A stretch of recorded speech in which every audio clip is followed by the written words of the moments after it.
Hello, hello. Welcome, everyone. I would like to call to order the regular meeting of the Nevada City Council. Today is Wednesday, September 13th, and it is 6:30 p.m. Good evening. Councilmember Klein, would you please lead us in the Nisenan tribal recognition? Absolutely. We acknowledge that the Nisenan people are still here among us today, though nearly invisible. We understand that we are on Nisenan land that was never ceded, and the original tribal families have yet to recover from the near genocide of their people. As a resident or visitor in Nisenan land, we support the Nevada City Rancheria Nisenan tribe in efforts to stabilize their people, as well as their campaign to restore federal recognition. Thank you, Adam. And Councilmember Cece, would you please lead us in the Pledge of Allegiance? Certainly. I pledge allegiance to the flag of the United States of America and to the republic for which it stands, one nation, under God, indivisible, with liberty and justice for all. Thank you.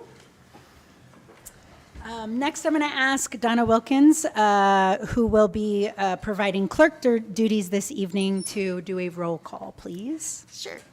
Councilmember Cece? Here. Councilmember Klein? Here?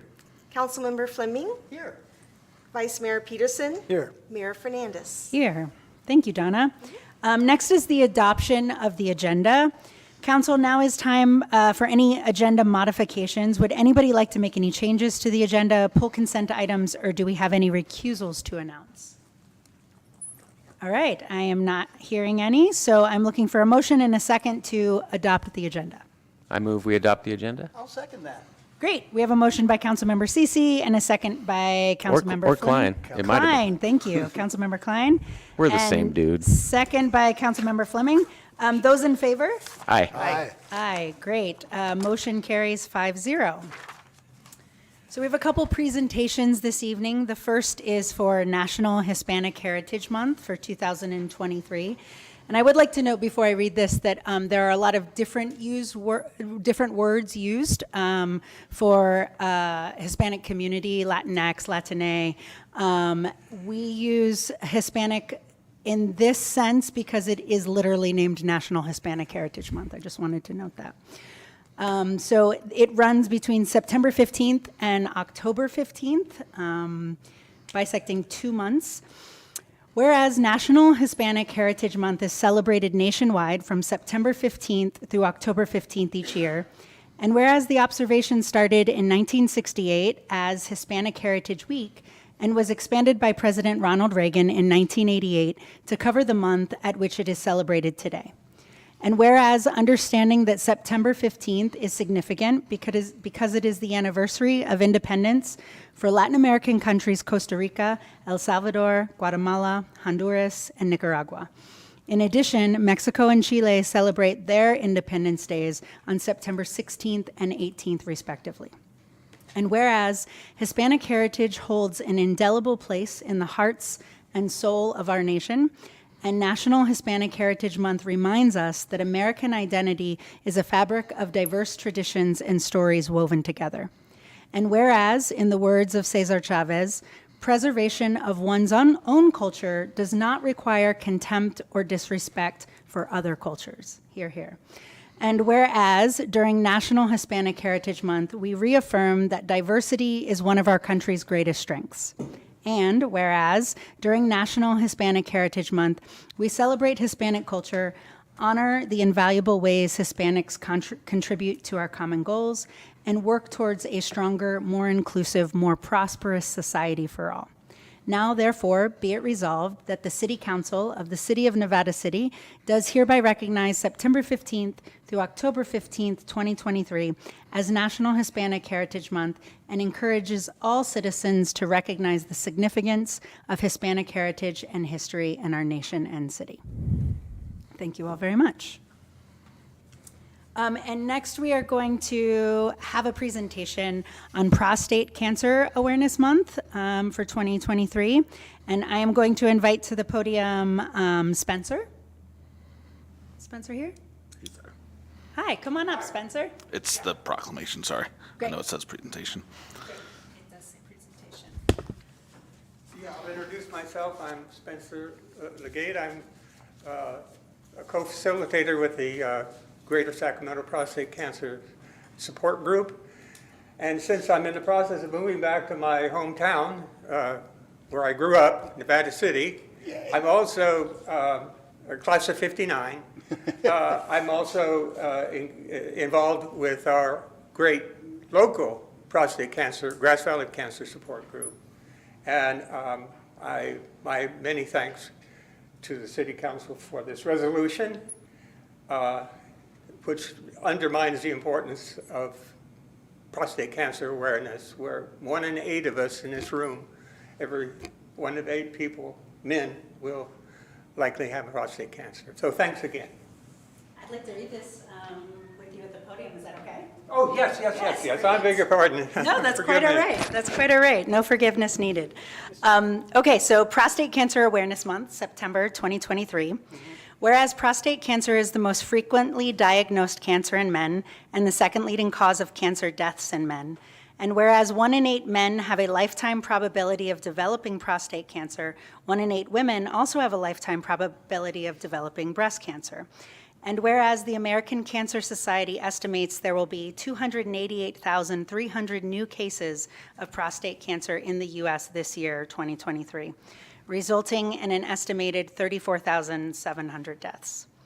And whereas it is estimated 26,970 men in California will be diagnosed with prostate cancer this year, and it is estimated that 4,970 California men will die from this disease this year. Whereas the incidence of prostate cancer is more than 70% higher in Black men than in white men for reasons that remain unclear, and whereas risk factors for prostate cancer are increasing age, African ancestry, a family history of disease, and certain inherited genetic conditions. And whereas the 5-year survival rate approaches 100% when prostate cancer is diagnosed and treated early, but drops to 32% when it spreads to other parts of the body. And whereas early-stage prostate cancer usually causes no symptoms, late-stage prostate cancer commonly spreads to the bones and causes pain in several areas of the body. Whereas the American Cancer Society recommends that men have a conversation with their healthcare provider and make an informed decision about whether to be tested for prostate cancer. And whereas the City of Nevada City joins communities across our nation to increase the awareness about the importance for men to make an informed decision with their healthcare provider about early detection and testing for prostate cancer. Now therefore, be it resolved that the City Council and the City of Nevada City does hereby recognize that September 2023 as Prostate Cancer Awareness Month in our nation and in our city. Thank you so much for your work in the support groups. Yes, thank you. Yeah. Thank you. Welcome home. Welcome home. Thank you. It's good to be back.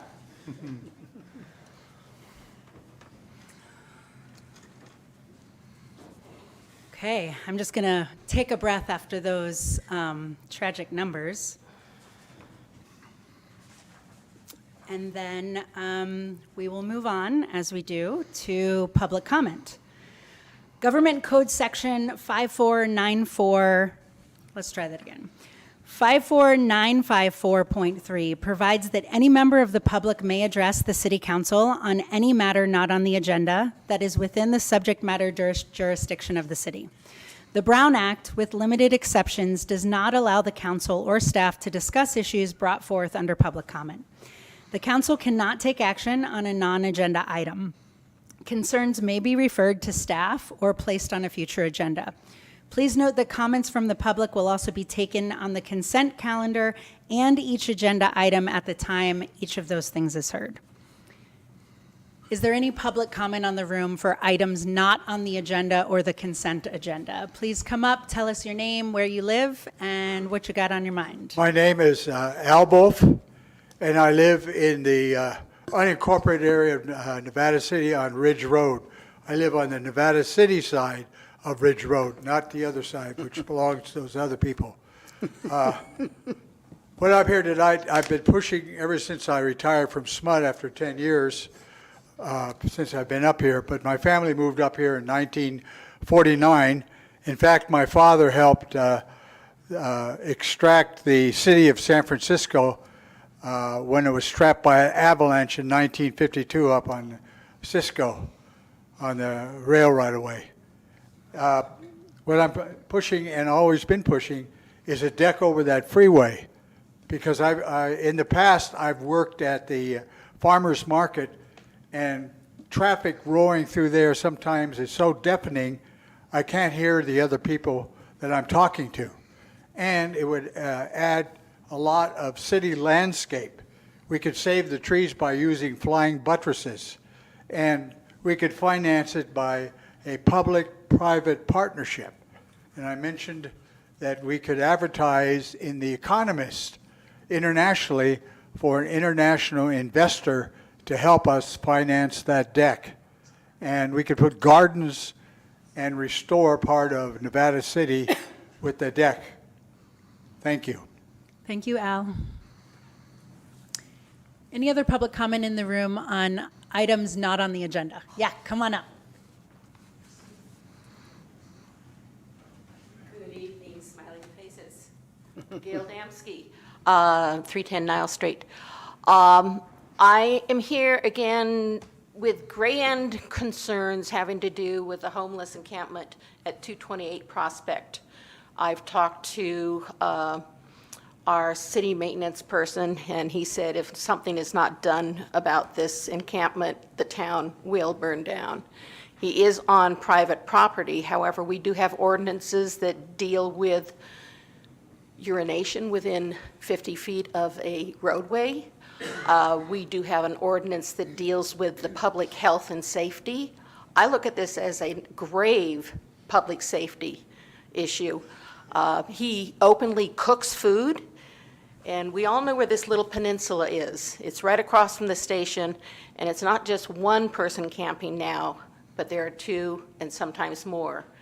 I hate the fact that we have homeless people here, but I look at this as a serious problem.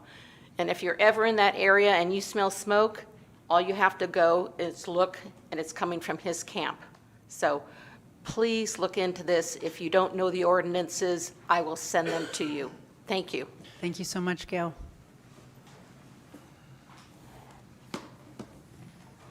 Mr. Ravine, help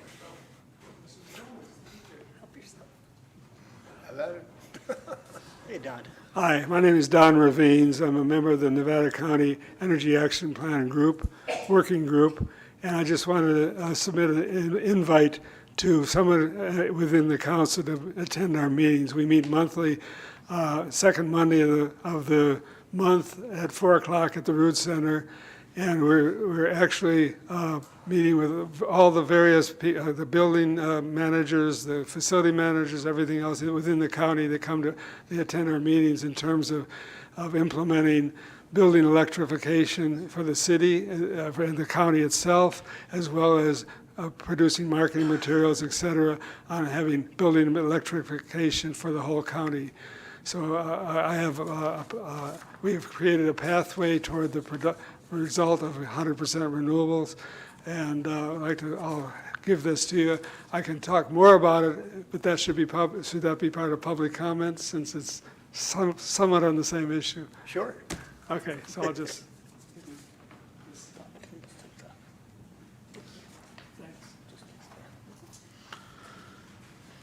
Thanks, Don. Hello. Well, hello. Richard Thomas, 425 Broad Street. As my business, my headquarters business, a small rentable venue, a little personal business plug there. But my wife and I live at 214 Gethsemane. And I rarely get to these meetings. It just seems like it's inconvenient. You know, you're having dinner and you got to go out and you got to rush and everything like that. But you folks You're get here. telling me. You folks get here twice a month. You put in endless hours outside of these meetings. And I just want to say I have great respect for you and I appreciate what you do. Oh, Richard, thank you, Richard.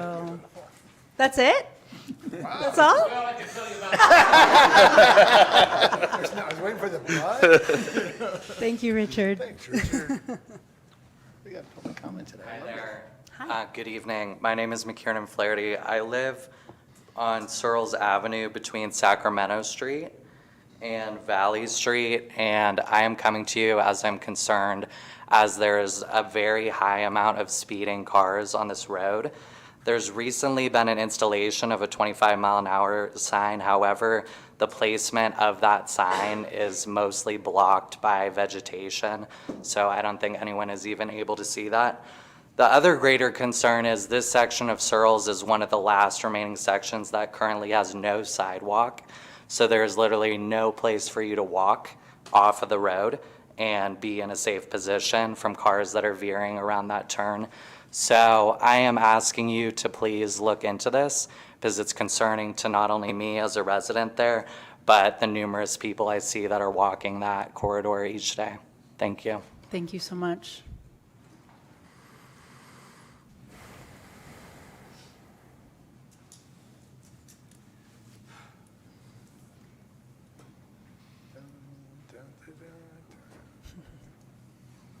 Well, it's been a while. Welcome back.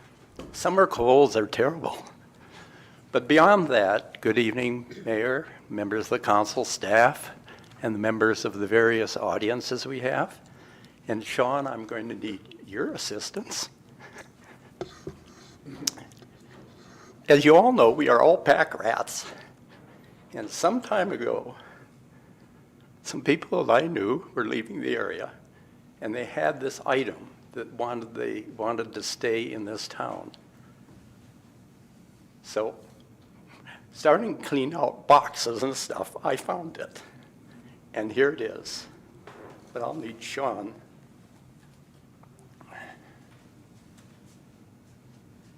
Pick somebody taller. Anybody would have been taller. Oh, my goodness. Wow. Wow. Kathy may know about this. Do you have any information? I know nothing. All I know is hung here somewhere. Hung here in City Hall or in Nevada City.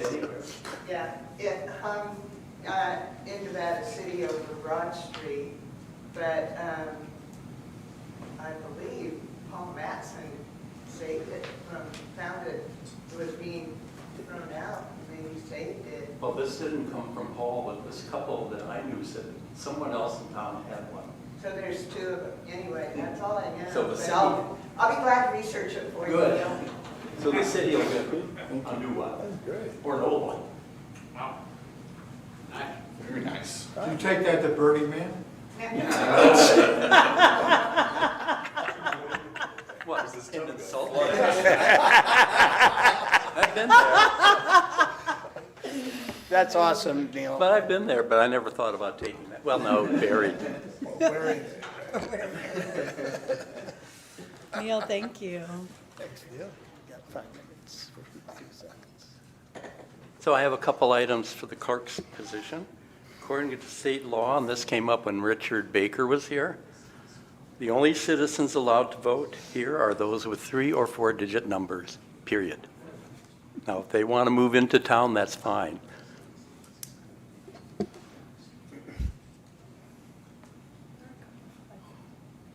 Oh, now give them the flag. So it's going to be a quick one tonight. So what's interesting that is 1907, waiters in Paris went on strike so they could wear a mustache. In September of 1813, a newspaper reported on Uncle Sam, leading to its use as a nickname for the U.S. Samuel Wilson, who was a meat packer who shipped supplies to the U.S. Army during the War of 1812. And they were labeled U.S. for United States, but referred to as Uncle Sam by the soldiers. Today is Fortune Cookie Day, National Peanut Day, Snack a Pickle Day, National Defy Superstition Day, Positive Thinking Day, Programmers Day, Supernatural Day, and last, All is Beautiful Day. Oh, I love that. Sure. So if you have any questions, I'll be happy to answer them. If not, thank you. But one thing left to say. You only live once, but if you do it right, once is enough. By Mae West. Oh, And I remember her, so yeah. great date. Thanks, Neil. Thank you, Neil. Any other public comment in the room on items not on the agenda?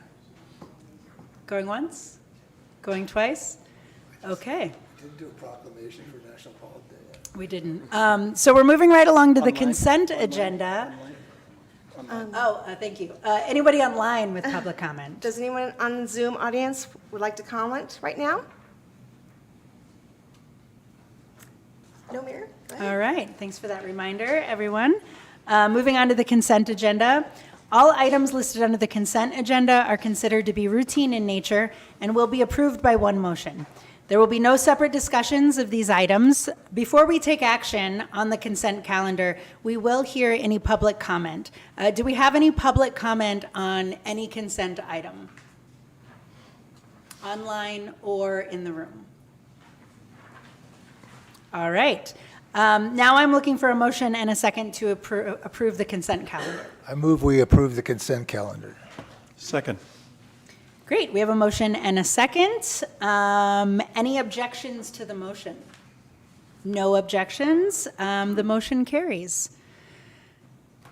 All right, moving on to a public hearing. Agenda item number 5, conduct a public hearing in consideration of adoption of Resolution 2023-42, a resolution of the City Council of the City of Nevada City, California, determining the initial study and negative declaration IS/ND is adequate and approving general plan amendment GPA 2023-01, adopting the 2023 climate adaptation and public safety element CAPC of the general plan. We're going to have presentation by Lisa McCandless, our interim city planner. Take it away, please. Good evening, Council and Mayor Fernandez. Tonight before you, we have the CAPC in its final draft form. We are hoping that you've had a chance to review it, and we would like to hear any feedback that you have on the document. Gary's going to go ahead and present, and we will also go over the environmental study, which is an initial study negative declaration, which will need to be adopted as well. Thanks, Lisa. Good evening, Madam Mayor, members of the council. Glad to be here again. I think last time we had a joint meeting with the Planning Commission on this, so you should be by now pretty familiar with the document. But the document consists of both safety element and the noise element, which are mandated elements of the general plan. The last one's being adopted in 1986, so we're glad to kind of bring it up to speed to today's standards. So as I mentioned, in July 29th, we did have a public review with the Planning Commission, and I think that was helpful to understand the document in more detail. So I have Paul Bullard online, and he's the noise consultant. We thought that if there were questions about noise, we'd have him here just in the event that the City Council had some comments on that. During the August 31st public hearing, the Planning Commission did review the document thoroughly and made some comments.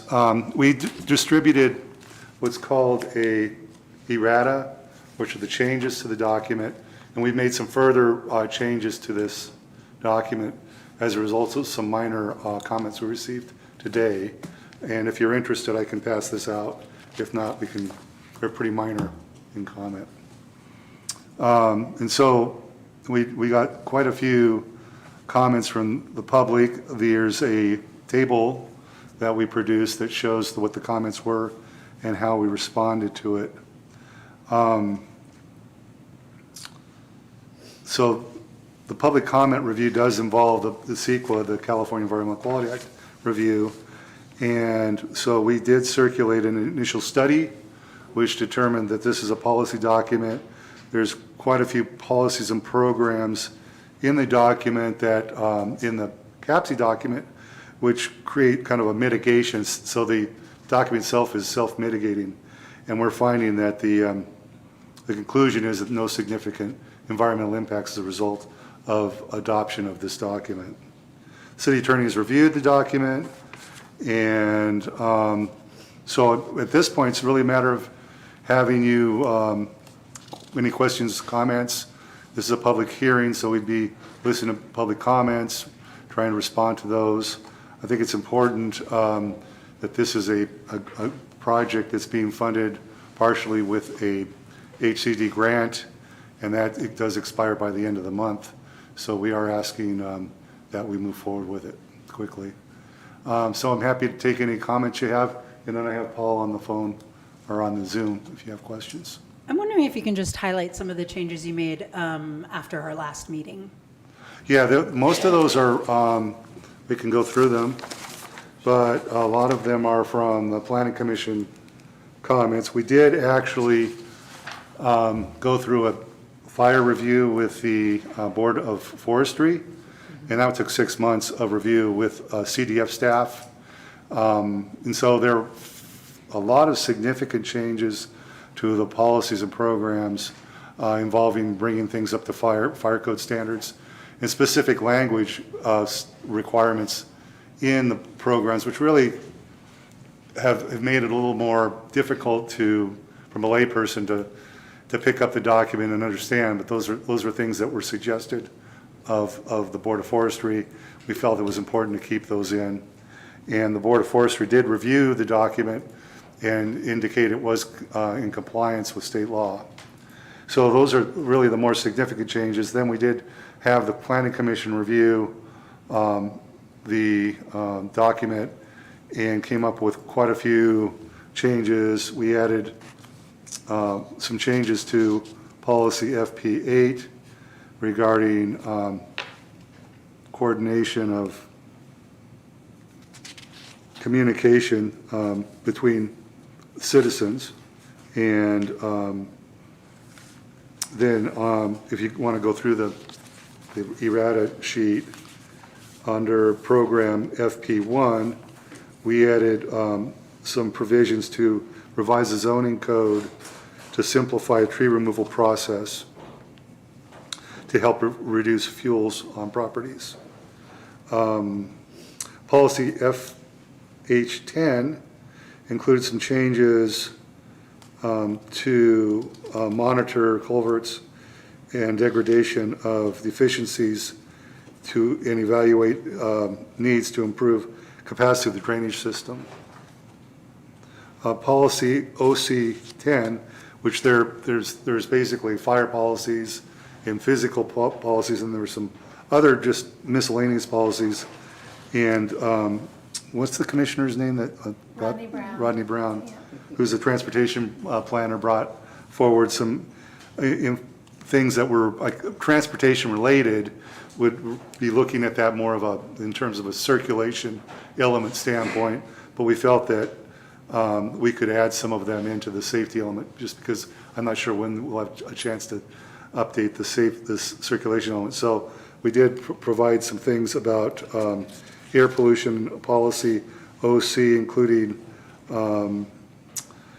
education and public education about the health impacts of the air pool, including particulate pollution and ozone from wildfire smoke, but also adding vehicle emissions and other sources.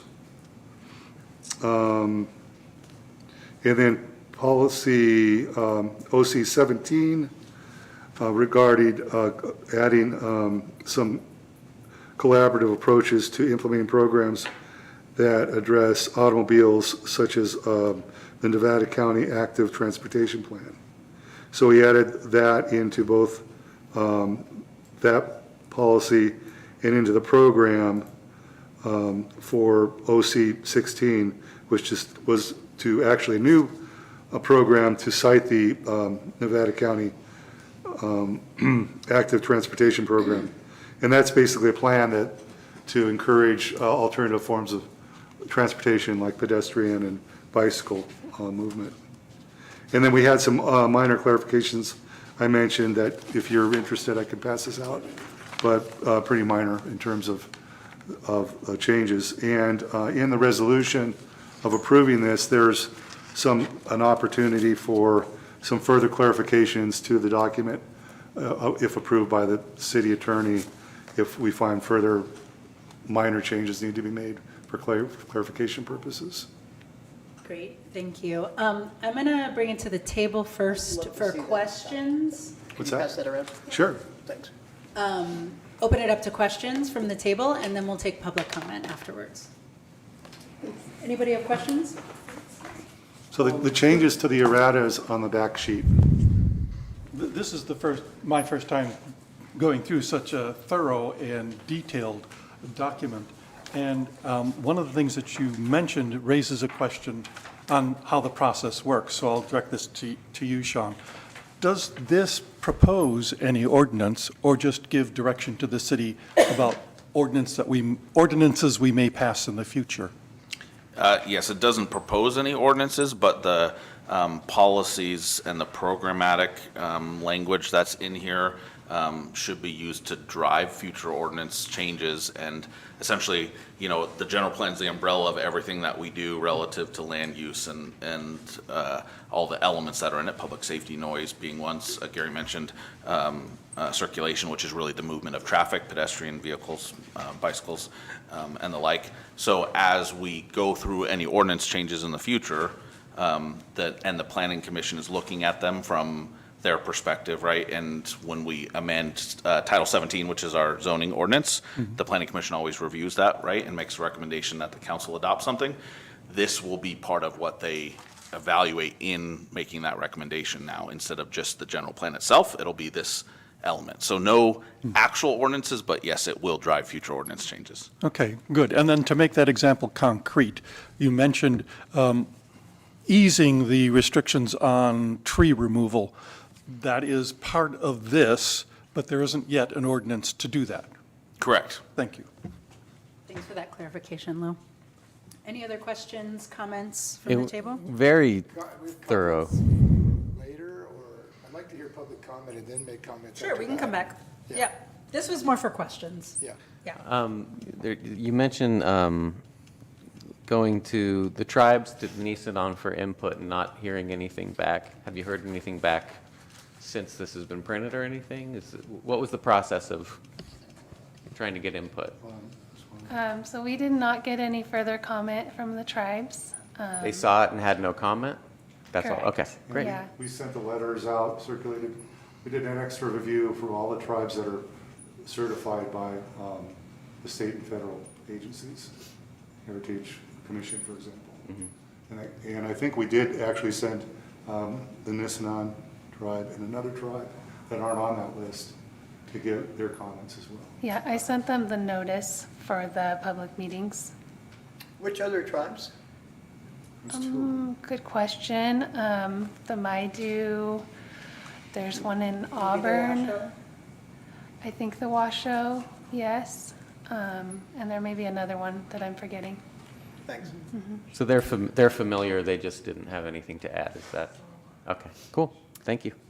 Thank you, Adam. And just piggybacking off that, I would like to say that our local tribe, the Nevada City Rancheria Nisenan tribe, is working with a capacity. They're currently building capacity, and so sometimes it's nice to reach out more than once. That can be helpful. Just to note for future efforts.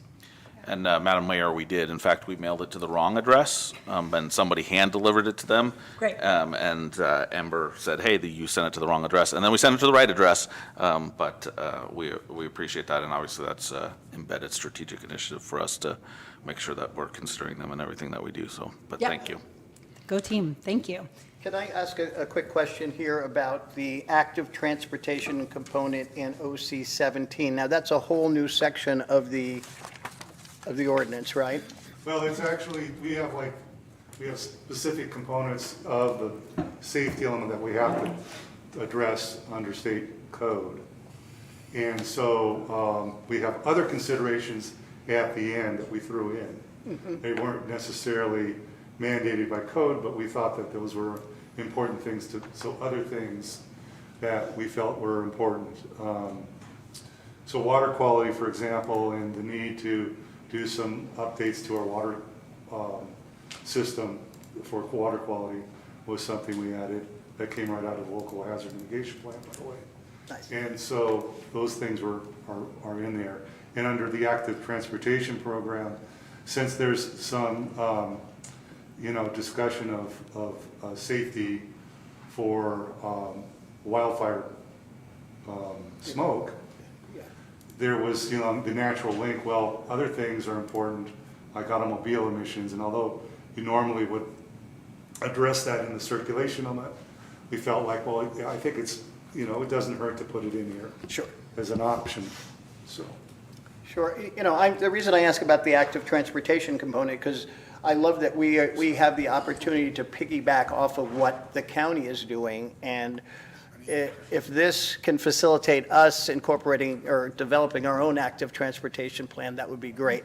We have a lot of bikers and scooters and one-wheelers, and, we have a big school population that traverse on really crowded, dangerous roads sometimes. Kids have been hit, there's been accidents. So anything we can do to, help us, spur us on to incorporate our own active transportation program is exciting. And I think there's a program in here that we identified. The next thing you really need to start considering, because of those things you brought up, was have an adequate circulation element, which we really don't. And so there's things in there like AB 747, which requires that at some point that the city or the county look at the capacity of evacuations. Of course, transportation plays into that, really. Sure. And so, as I understand it, the county is working on a plan for that. Oh, yeah. And it will address Nevada City as well, because we're all interconnected, getting out of town and facilitating that so people can get out quickly. That's an example of where we would, be looking at the circulation elements being a very important component and probably the next step for the general plan. Sure. And evacuation route planning is a very exciting and urgent topic for many people right now. So that fits in there too. And as far as the air quality component goes, now that was just updated to include, not mandated, but updated to include smoke from wildfire and the impacts of that on our citizenry. Yeah, that's actually something that we thought was important. And you've lived through some pretty horrible particulates. Yes. Having to breathe it and how to deal with that, how to, folks that that live outside or, people that are exposed to it, older folks, the more susceptible, get them out, maybe get some centers in. So we have evacuation centers, and we wanted to put those in that would be something, cooling centers, try to put that all together in one policy and program. Sure. And we could attack that with a community resilience center. Thank you very much. Yeah. Thank you. We've got a question over here. And maybe this is for Sean or Gary, but so the county is updating their local hazard mitigation plan, and this is one of the things that one of the comments from the public on this. So what happens when they do deliver in 2024 and our plan is done? Does our plan immediately become then outdated? We're obligated to update it. with We're each obligated to update it when that happens. Okay, good. That's what I wanted to know. Thanks for that clarification. And Gary will probably be coming back to us or potentially coming Sure back hope to us so. to do that update. Hopefully. All right, any other questions from the table before we go to public comment? All right, I'm going to open this up to public comment in the room. Any public comment on this item?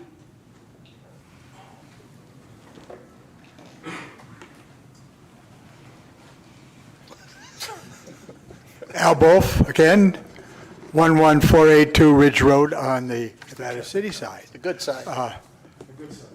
Yeah, the good side. Anyway, I'm advocating we bring back the streetcar system. I know that's expensive, but we could do like Brightline. I don't know if you've heard of Brightline. Brightline is a development corporation which they use land use to help finance the rail project.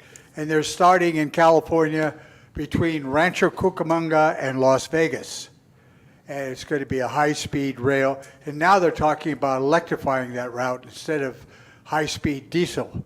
So we could, we had a streetcar system here until 1924. Where B&C is, it was the car barn. I'm a native San Franciscan, and I used to ride. My grandmother never learned to drive, so we went all over on public transportation, and I got my degree at Sac State on public transportation development.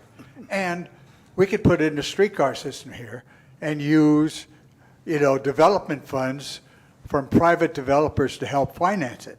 And it would really put us on the map to connect this town and Grass Valley. I know I've talked to Grass Valley a couple of times, and they don't seem to be interested. It's too expensive. Sure it was. I mean, our Sacramento Light Rail was not cheap either. But the thing is, we had Caltrans, they wanted to build a parallel freeway. So we took the money from the parallel freeway and we built light rail. Caltrans now, you know what they're doing up on Highway 20? They want to do the same thing from Harmony Riz down to Nevada City. Why not take that money as seed money and start our streetcar system and use the kids at the high school to restore some of the restorable streetcars that I know are around here on people's property? There you go. Thank you. Thanks so much, Al. Love it. Come on up, Doug. Thank you. Good evening, everyone. Thank you for your service to our community and for considering these very important matters. I feel a little unprepared because I didn't read the entire packet today. It's okay. As you might imagine. You didn't read the 500 pages? No, you can raise your hand if you did. Gotcha. That's our job. Good for you guys. Many times. But my impression is, and forgive me if I missed some things, because I heard Price talk about communication between citizens. And to me, that is the most important element of any kind of emergency planning, is communications. During our last emergency with the last couple, in fact, I lost my Xfinity, I lost Verizon, and it was beyond frustrating to hear somebody on KVMR tell me to go to www.goodluckconnecting.com. So broadband, and broadband. I'm going to just go into this a little bit, because rather than a hierarchical information system, if you have a peer-to-peer communication system, it's far more effective. It's orders of magnitude more effective. Grandma who lives in Nevada City and doesn't have any communications maybe can get KVMR on her portable radio, but her son and her daughter and her grandchildren don't know how she's doing, and as a result they call the sheriff's office, and 60% of the calls to the sheriff's office during the snow emergency were for calls for welfare checks. That goes away if you can maintain broadband. Okay? Let's see, my notes, I can barely read my own handwriting here.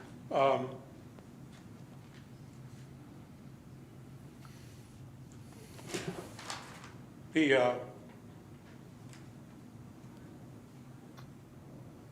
it's the most effective way to relieve pressure in emergency services to me. And there's a few specific proposals that I could make that probably do not come in your purview, but you can advocate for them with appropriate agencies if you would. One is to make all the broadband services, the cell services, the cable services, interoperable in an emergency.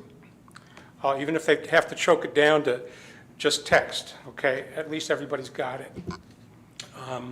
I think the city could invest in a couple of Starlink ground stations that could be configured with Wi-Fi, portable, to be brought out to some areas that maybe could provide service to people. Resilience means quick recovery, and that's what we're looking at. So thank you very much. Thank you so much, Doug. Do you have a response, Ms.? I have just something that was a policy that we did make changes to during the planning commission to address exactly that. And so that's a great example. This is obviously a broad policy document, but the modified policy is to improve local and regional coordination and identify specific means of communication to reach all citizens in case of urban fire or wildfire, and continue to engage with Firewise USA, Fire Safe Councils, and other networking organizations. So the idea behind that is all-encompassing, in that it takes things like what you're talking about and looks more carefully at them. May I just briefly? Sure. That's great. It's good that that's happening. But the progress from private utility to regulated utility to public utility needs to be speeded up here. And that can start with, I think, some pretty aggressive regulation. Thank you, Doug. Thank you, Gary. Okay, any other comment in the room? Come on up. Good evening. Hi, Star. Star Carroll, 124 Boulder Street. Two quick things. I also didn't read the 500 pages. Claxon, I participated in the 2021 strategic planning workshop here. And one of the things that came up that was pretty broadly agreed upon by the participants and City Council said would be looked into was rejuvenating the Claxon. And that I have not heard anything about that. And I'd like to know if that's in the works, if that's part of the CASP plan as regards public safety. So anyway, about that.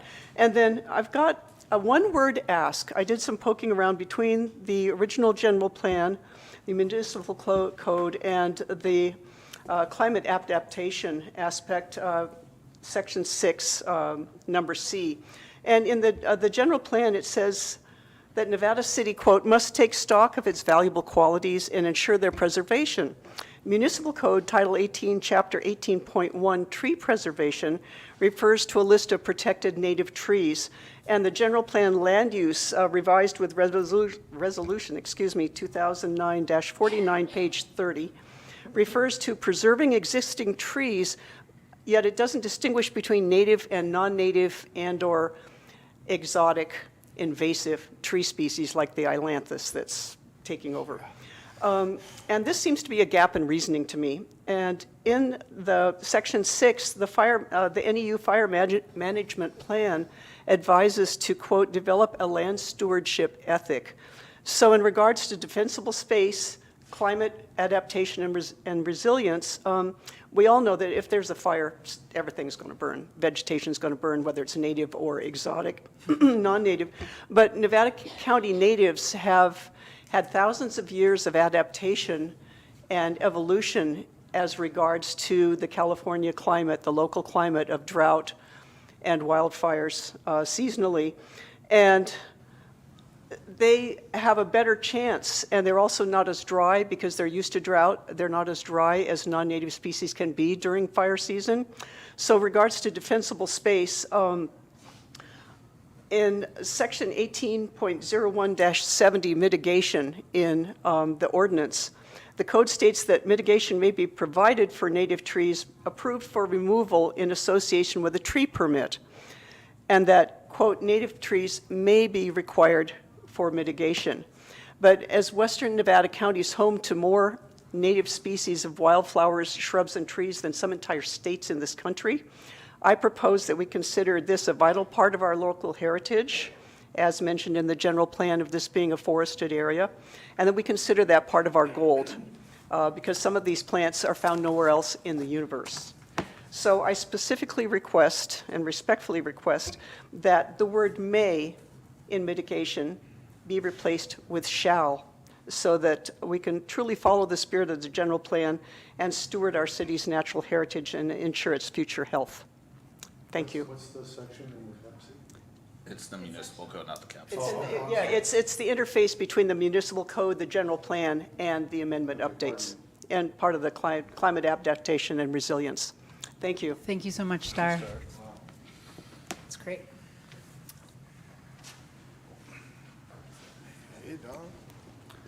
I know this is about climate adaptation as opposed to mitigation, but one of the things we're talking about at the county is upgrading all the facilities in the county so that they not only produce more of their own power, which they can store back as an energy, as solar overnight, and then use it in case there's an emergency, power goes down, et cetera. They'll have the power there they can bring back in.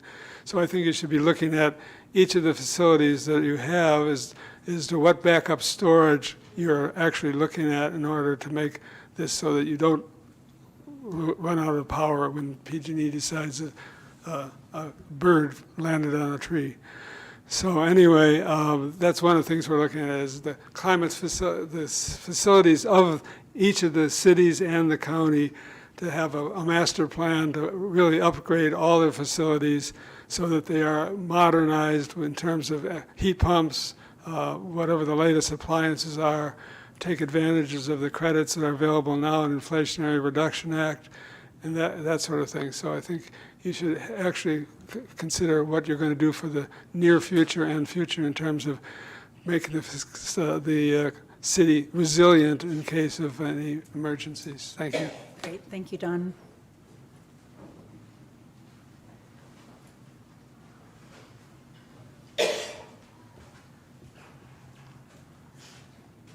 Hello, my name is Martin Webb, and I'm a 25-year resident of Penn Valley, longtime solar expert, own some of the local solar businesses. I'm also the host of the Climate Report on KVMR FM. I worked with Gene Albaugh in 2008 to design and put the solar system that's on the roof of City Hall that's powering this meeting right now. And I wasn't really going to initially say anything because tomorrow is my next Climate Report radio show. It's the second and fourth Thursday of every month at 6:30. I was just going to come and pay attention and watch. But in addition to being a volunteer broadcaster, I am also a paid position as the underwriting person who's in charge of getting all of the businesses to support KVMR. And KVMR has already been referred to. We know they're our local station that's our emergency broadcasting station. During this last snowpocalypse, we had people who listened to other local radio stations call in and say, we're so glad that you are giving updates every single hour. It's an important part of the safety and resilience of the community. But what I wanted to share with you is something that's really concerning for me in my position as someone that is talking to every nonprofit and business that I can in the community. And most of them are saying that they have seen a great reduction in visitation from out-of-towners, whether it's downtown retail outfits, event venues. A lot of our local businesses rely on up to 50% of their support and patronage from out of town. And my experience in this last year has been repeatedly, businesses are saying that every season there is now an extreme weather of reason for people to not come. So during the summer, it's heat waves. It's extraordinarily hot. During the fall, it's the fires and smoke. Don't come. During the winter, now it's the snowpocalypse. Don't come. This spring, the river will kill you. Don't come. The businesses are suffering. The underwriting on KVMR makes up 20 to 25% of the station's budget, and it is rapidly shrinking as a result of the climate crisis. Every season now, the news media, like sensationalism, instead of saying the great things to come to do up here, they're highlighting every season extreme weather events. It's harming the community. It's losing jobs and businesses. KVMR is losing support, and we're going to need it more than ever. And tomorrow will be the last day that I arrive to work at KVMR. I resign my position because I can't make enough money at the job. Before the meeting, I went to the pizza joint and got some food. I won't be coming to Nevada City to work. I won't be spending my money here. And the businesses are struggling, and the station is being harmed because of this climate situation. So please take this seriously. My ask is that this doesn't become the end of something. This is happening and impacting all of us now. Please please make sure that this is the beginning of some policies that take place. Because as Don has referred to, the county has an energy action plan that has no teeth, and they have been doing no action. So please don't let this be, hey, we met our CAPS thing, we talked about some things, let's do something else. I'm leaving town as an employee. KVMR is hurting. Please do something with these recommendations. Thank you. Thank you, Martin. You're here. Any other public comment in the room or online? Would anyone in the Zoom audience like to comment? Please raise your virtual hand. Here's a comment. Great. Go ahead, caller.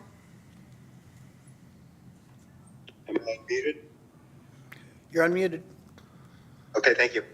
Matthew Colbert. I wasn't going to speak. I was just going to watch. I do enjoy watching your meetings. They're so functional compared to Grass Valley's meetings, which I was at last night. But this is such an important topic. And it's kind of one of the reasons I decided to stop driving a number of years ago, just by the oil consumption and all these oil wars that we just perpetually get ourselves into around the world. The petrodollar runs the world, and it really should be taken seriously that we use public transportation, that we embrace public transportation. And I don't really see that happening in Nevada City. I'd like some of the bus stops to be able to be improved. That would really help. Once we moved the bench from down in front of the National, it kind of changed the whole seating arrangement for the town as far as the bus stops go. And as far as promoting the buses, because I'm sure you guys are aware that they're purchasing and already have in their possession electric buses, fully electric buses. And it's something that will be used, and they're very flashy. If you went to the fair at all, they used it. That was kind of their premier event, that they used for that, to transport people from Grass Valley out to the fairgrounds on the shuttle.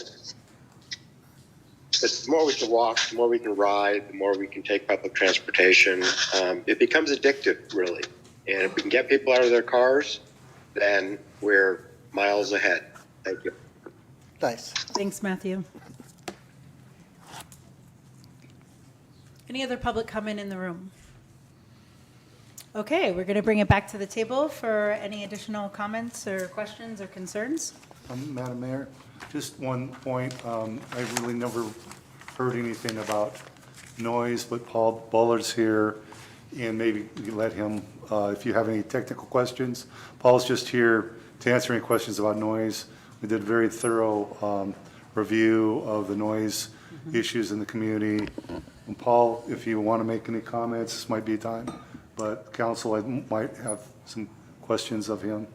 Thanks for that reminder. I think Mr. Peterson over here might have some. I have no questions. We went through the report twice. I was there when it was developed. We've heard from you. It's a very good report. It makes sense. And so it's so well done that I have no questions. And I actually understand noise. Great. Thanks, Paul. Anything else at the table? I have other comments, but that was just. Go ahead. Yeah, so a couple other comments. First, I want to thank my colleagues and the Planning Commission for wading through this document. It's really great. I kept it on my bed when I can't sleep at night. It's excellent. But there's a lot of important work in there, and I really wanted to compliment the Planning Commission, and particularly Rod Brown, who did some really, I think, excellent comments from his professional perspective, which was very helpful.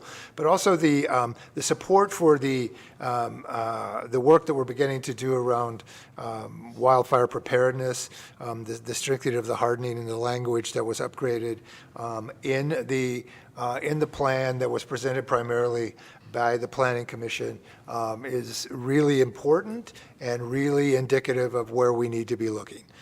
I completely agree with everyone else.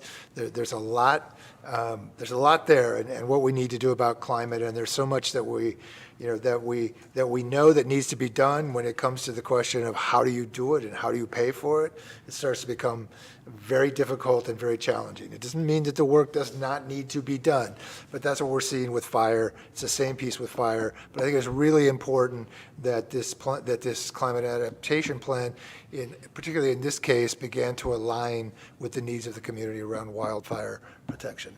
And again, I've read a few of these. I'm really surprised you guys read them. Good for you. Doing our job, so thank you. Thanks, Gary. Anything else from the table? Okay, I'm looking for a motion to adopt the resolution. I move that we adopt the resolution. Second. All right, we have a motion and a second. good? I have a and we're gonna need- procedural question here. All right. So, can I just get clarification, or Yes, is the motion please. to adopt both of the resolutions or one resolution? Doing one at a time.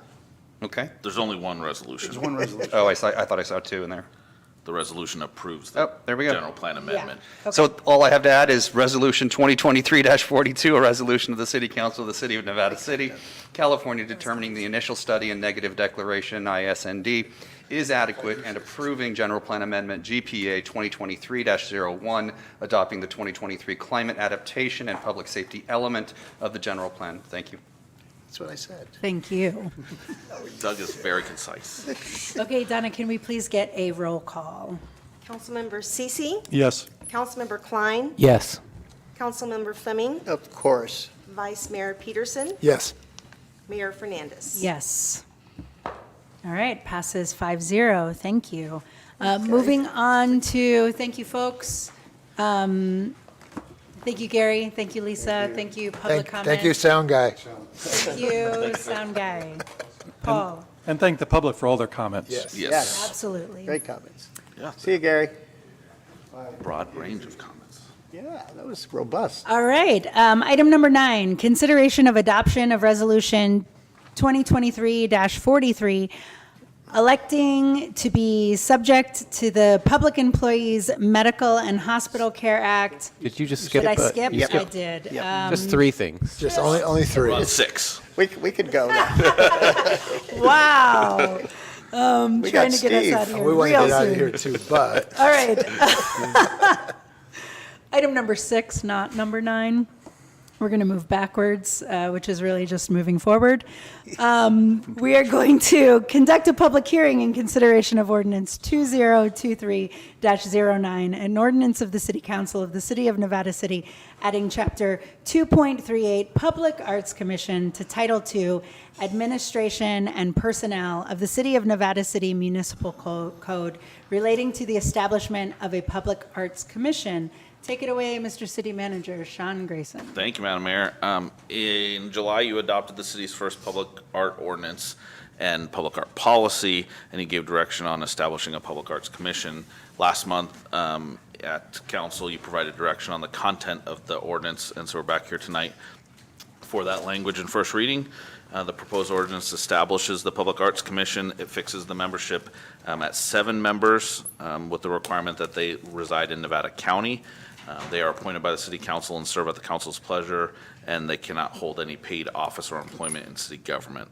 The 4 of the members are representatives of external stakeholder groups as written in the ordinance, 1 from a local historical society or similar group, 1 from a local arts council or similar group, 1 from a local chamber of commerce or similar group, and 1 representative of the Nisenan tribe. 3 of the members are at large representation, 1 being a youth commissioner, 16 to 18 years old, and 2 are referred to as artists in residence, but they could also be people that just demonstrated a commitment to the arts through patronage, educational experience, et cetera. Ultimately, all of those will be appointed by the council. So whether it's they apply in the case of the youth commissioner and the 2 artists in residence, or they are they're referred to you from the stakeholder group, the council would be the one approving all of them.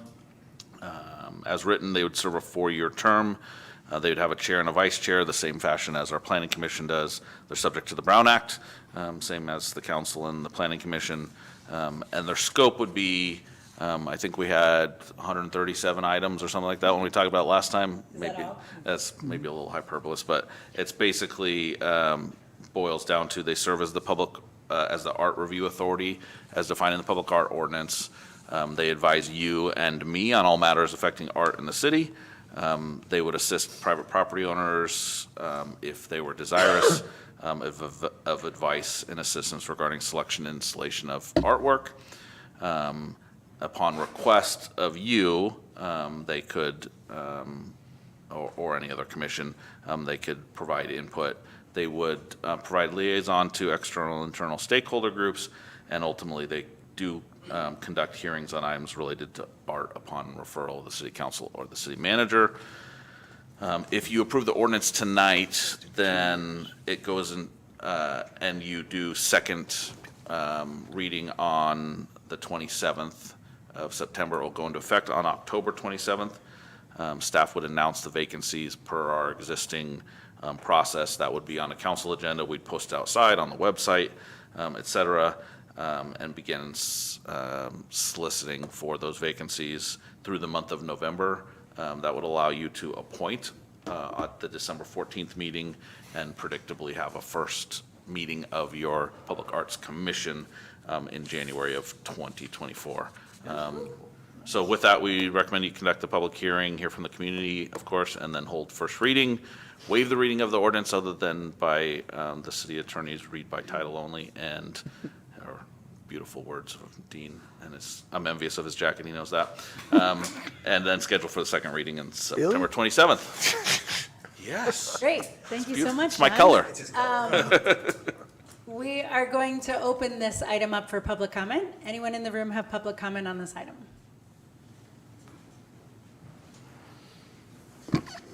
Al Bolf again, 11482 Ridge Road. How many have you been to Murphy's? Have you ever noticed the wall they have down there of famous people? There's a wall in Murphy's. It's a whole wall of ceramic half-heads of famous local people. And it's really neat to see that. And I think we could duplicate that up here. Also, I would like to see a statue, being a native San Franciscan, I would like to see the statue of a Tommyknocker. That, is the spirit that protects the miners. And I think it would be a neat thing to have for statuary in Nevada City to honor our miners through the statue of the Tommyknocker. Thank you. Thank you, Al.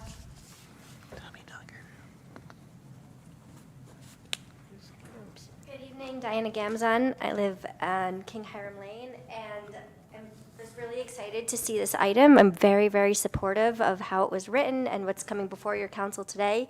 Actions like this are in, of course, complete alignment with Nevada City's goals to bring vibrancy to our community, and I love how it's being done in a really well-organized way that allows for public participation through a commission. Thank you, Mayor Fernandez, for all of your work to create a well-represented commission. I think this is a really historic moment, and the level of thought that went into who would serve on this commission is noted. I really love how there's youth represented, that there are two representatives from the arts community as well as Nisenan and Historical Society. And this really is the foundation for so much vitality, vibrancy, energy to our community. And the fact that this process is moving forward as it is with, all the next steps with a January 2024 first commission meeting, that's awesome. Let's get some work done. This is great. So well done. I am curious about the private property component. I was just curious if that is a advisory or consulting role, if somebody wanted to put a statue on their lawn, or what that looks like, or is it, do people have to cut, how does that work? I was a little unclear about that, but great work. Thank you. Thank you so much, Diana. If you'd like me to address that, Madam Mayor, since the commission would serve as written in the draft ordinance, they would serve as the art review authority. So if somebody applied for public art on private property installation, their first step would be with the Public Art Commission. They would review the art and the art content, and then make a recommendation to the Planning Commission, who then reviews the overall content, its relationship to the architecture and things like that. So that's if someone submits an application. If somebody hasn't submitted an application and they are interested in, how could I do art on my private property? That's the consultation part that it's written in there, so that is an opportunity for the community to engage the commission rather than it be strictly regulatory. It's also an opportunity for the community members to, have dialogue in that regard. Great. If I'm correct, we require some level of art in certain projects on public property, correct? So on private, new commercial, new non-residential properties that have more than $300,000 expense of the project, which is essentially all non-residential properties, either have to install public art or pay into the public art fund to have an equivalent And installed. in this case, then that commission would opine on the art should they choose to install it themselves? Correct. Thank you. And this does not apply to existing art that is on private land and is visible to the public. Yes, it does. Depends on if it's existing and was allowed, or it's just existing and nobody got caught. But the commission itself is their authority, their art review authority comes from the art ordinance, which is part of our zoning ordinance. So it speaks to how you would paint your building or do an addition or build an ADU, or in this case, put public art in place. Okay, I have a statue of Ganesh on my front lawn. Neither the art ordinance nor the commission is tasked to review art on residential property. That's not regulated, but they could, if you wanted to put Shiva in addition to Ganesh, they could, provide you consultation on what that might look like and how it might balance. Thank you very much. I thought. Can we hold on just a second? I just want to check back in with the public, and then we'll come back to the table. Any other public comment on this item? Or any comment online? Would anyone in the Zoom audience like to comment on the subject? Please raise your virtual hand. Go ahead, Mary. All right, go ahead. My memory is fuzzy on this. I thought we discussed 2-year terms versus 4-year terms, and that, a 4-year term for an 18-year-old is like life. Lifetime. We're a 16-year-old Or who's six- getting ready to, go away in 2 Yeah. years. Did we, I don't know where we ended with that, so that's what the fuzziness is. Did we, I know it came up, but we never, decided on it. Maybe the fuzziness is on my end. It completely up to you. For the youth commissioner, I would anticipate that will cycle out at normal intervals, as they graduate and move on from high school. That's going to be the least of the, Yeah. I won't go back to where I was last time, but you're going to have trouble keeping all of these filled, so. Is there, I guess this I is do think, yeah. for the council's consideration, is there a feeling that we may want to shorten the terms and you can have a 2-year renewal under your first term or something? It just seems 4 years, as we know, is a long time. But we do have a policy to replace commissioners Right. all the way through. So, I wouldn't want to second guess, who's going to be there and who isn't. But by setting up an outside boundary, we have a process in place should someone check out that we could put somebody back in. As a middle ground, the council could always, if your concern is the youth commissioners, you could always put a lesser term on the youth commissioners I like and just that. make that for the youth commissioner, make that a 1-year term and keep the full terms for the regular non-youth components. That's an option as well. What do folks think of that? I really, really like the idea of a 1-year term for a youth commissioner. I really, really don't, because I don't like anything that suggests to the youth that their opinion is less or their contribution is less. Okay. Maybe a 2-year, just so, and you could just say a 2-year and an option to renew or something. I don't know. Make it clear to them we want them to stay on as long as they want to, but we also understand that their lives are more exciting than ours. Speak for yourself, sir. I only do. Hear about my weekend. Oh, yeah, I know what you got coming up. Your youth. Okay, I heard, Lou, about that. Other thoughts? I echo what Diana said. I'm just thrilled, like, this is something we said we wanted, and now it's happening. That's so neat. That's all I got. Called good governance. Okay, we're patting ourselves on the back now. All right, I am looking for a motion. I think we would probably still need, are we going to keep as it's drafted? Well, I Is was that- going to say. Okay. With changes. I'm looking for a motion to hold first reading, waive reading of ordinance in its entirety, read only by title, and schedule for second reading and adoption September 27th, 2023, with the shifting of, with the change that the youth commissioner will be a 2-year rather than a 4-year term, With an option to renew. Automatic. with an option to renew. Okay. So moved. Introduction, do we have a second? Second. All right, motion and a second. Can we get a roll call, please? Before the roll call, Madam Mayor, ordinance 2023-09, and ordinance of the City Council of the City of Nevada City, adding Chapter 2.38, Public Arts Commission, to Title II, Administration and Personnel, the City of Nevada City Municipal Code relating to the establishment of Public Arts Commission. Madam Clerk. Councilmember Cece? For the reasons I explained, no. Councilmember Klein? Yes. Councilmember Fleming? Yes. Vice Mayor Peterson? Yes. Mayor Fernandez? Yes. I can see it both ways, but I truly understand your position. I do too.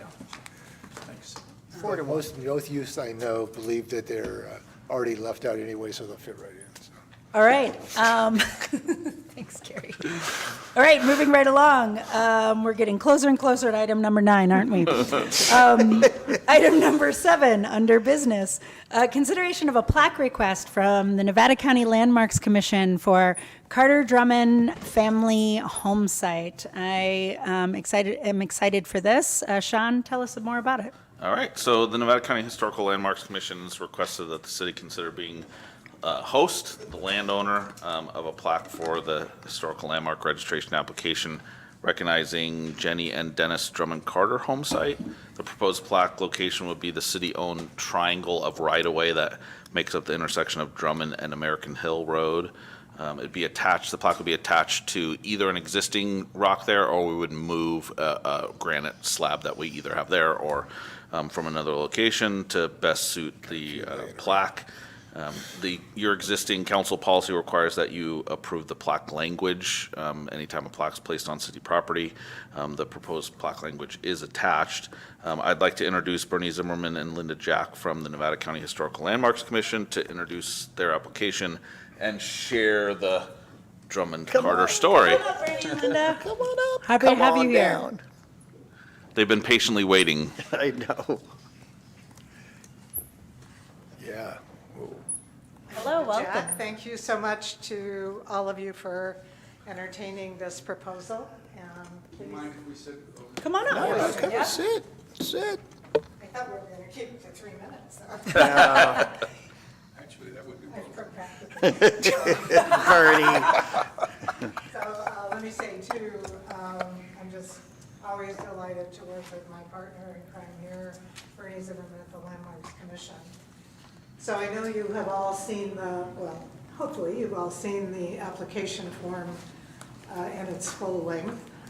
So I won't. It's not 500 pages. It's not, which is my usual. So I'll try to just keep it short. So I just thought I would just sort of sum up who these people are, why they're important, and why we're proposing that the plaque be at the location that it is. And thank you to Sean for trooping up to Lost Hill with us a while back to check it out.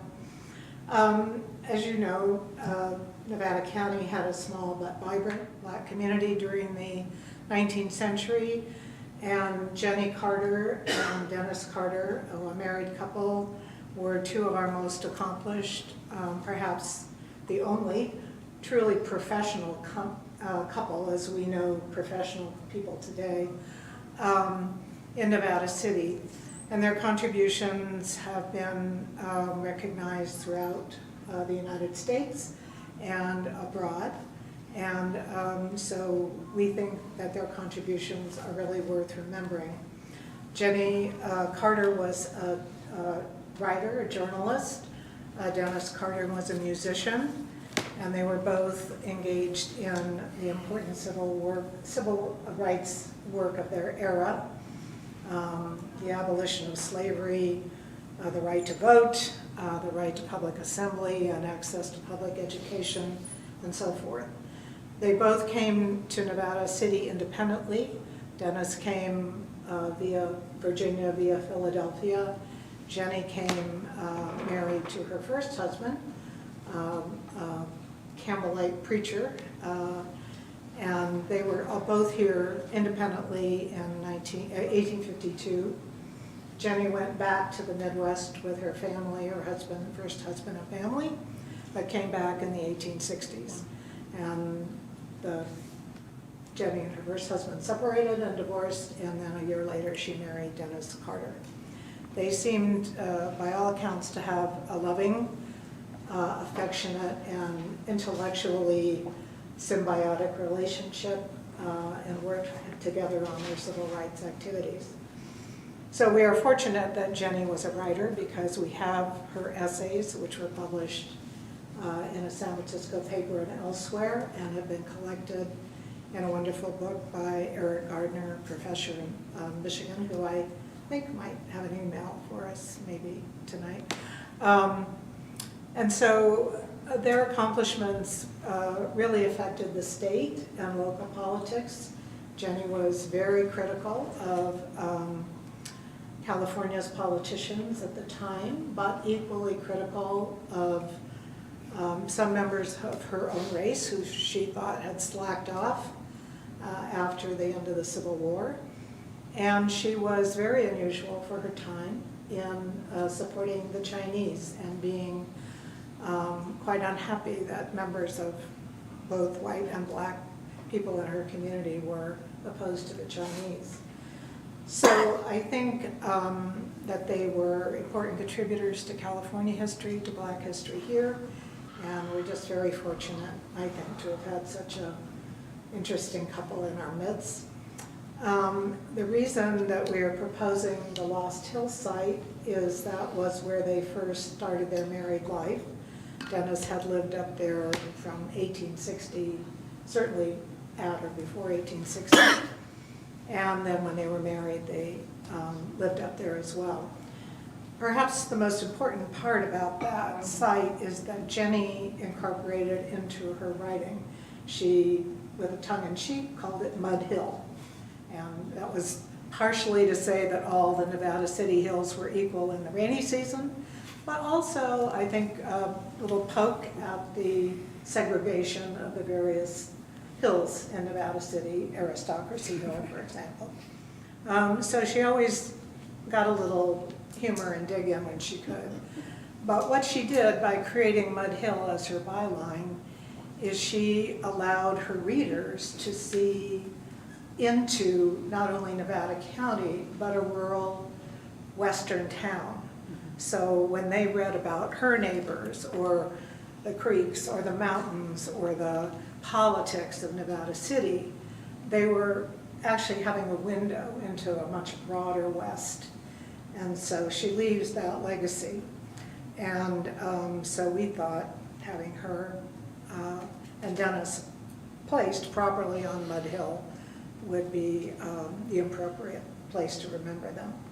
They later moved down to Grove Street, and she had some medical issues at that time and maybe moved down there to be closer in. But they had happy times at Mud Hill, and when she described their home in an essay, she talked about it being a little brown cottage surrounded by peach trees with 6 windows, and in each of the windows she talked about an instrument, a violin and an old cat, canaries and a guitar, and so forth. So you get a little sense of that domestic life, the cultured life that they lived up here, and also her sense of humor. So I feel they're among the two most interesting people and most culturally sophisticated, and people who left a legacy both through Dennis's music and his civil rights activities and through her writing that we would like to remember. Thank you, Linda. I'm Bernie Zimmerman. I chair the Nevada County Historical Landmarks Commission. And just to clarify things, Linda is not a member of the commission, though she serves on this sort of working group that I created many years ago with two of our other commissioners to really expand the scope of the historical landmarks in Nevada County to reflect the reality of what this county looked like in the gold rush days. The Chinese community was about 25% of the county's population in the 1852 census, and there were large black communities, Jewish communities, Mexican, Peruvian, and I could go on and on. But a lot of that is not really reflected in the county's history or in the county's historical landmarks. So we have been trying to expand that. As I say, Linda, who is really here as representative of the Historical Society, which is a private outfit. The Historical Landmarks Commission is created by the Board of Supervisors. And it's the Historical Society, which is actually the applicant. We're here just to make it happen. Since we've started this project about 5 or 6 years ago, the board at our recommendation has registered about 8 or 10, maybe a dozen historical landmarks representing these various communities. About half of them are in the city of Nevada, which, unless you all know something I don't know, that's your official name, not the city of Nevada City. And we hope this will be the next one, and we are really before you because this plaque is supposed to go at the intersection of Drummond Street, which named after, or there's a connection to Dennis Drummond. We haven't figured out exactly what it is. And American Hill Road. And under your rules, we need your approval before we can go back to the Board of Supervisors. Great. Thank you, Bernie. I'm going to open it up for public comment, and then we'll come back to the table.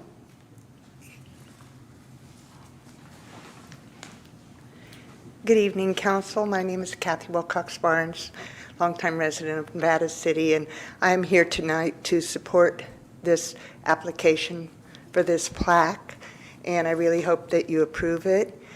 I think it's so important that we recognize and commemorate the diverse population that we had and the talents that they brought to make our community and our county a success. Then it went beyond our county. And I would also like to acknowledge Linda Jack and Bernie Zimmerman for the hard work and the exhaustive research that they put in to each and every one of these plaques that they come in and ask for permission to place. And I just wish the plaques could be bigger so that we could learn more information, because people reading just the plaque only get to see that small snapshot. And it's so important to hear the rest of the history behind it, as you've heard tonight. So thank you, Linda. Thank you, Bernie. And I hope you approve the placement of this plaque. Thank you, Kathy. The size of the plaque is purely a function of money. But all the applications are on our website. So anybody who wants to learn more about any of the plaques, all they have to do is open up on our website and click on the particular link, and the application will be there, and often a lot more information. Al Bolf again. I would like to, I'm in favor of a plaque, but I would like to see a face on the plaque. I would like to, I think it's very important to see what these people look like, so people don't just see wording, they see a face. Thank you. Thank you, Al.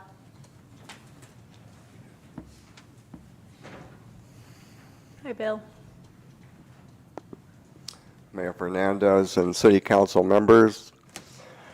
My name is Bill Drake. I live at 123 Grove Street in Nevada City, and I'm speaking on behalf of Creating Communities Beyond Bias, a 501c3 organization headquartered in Nevada City, and we're strongly in favor of your adoption of this proposal.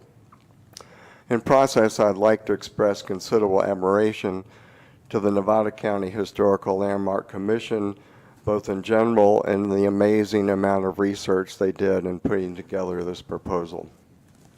Obviously, from the application they've submitted, the Carters made very significant and positive contributions to both our community and the state of California, including in the area of civil rights, and that deserves to be recognized.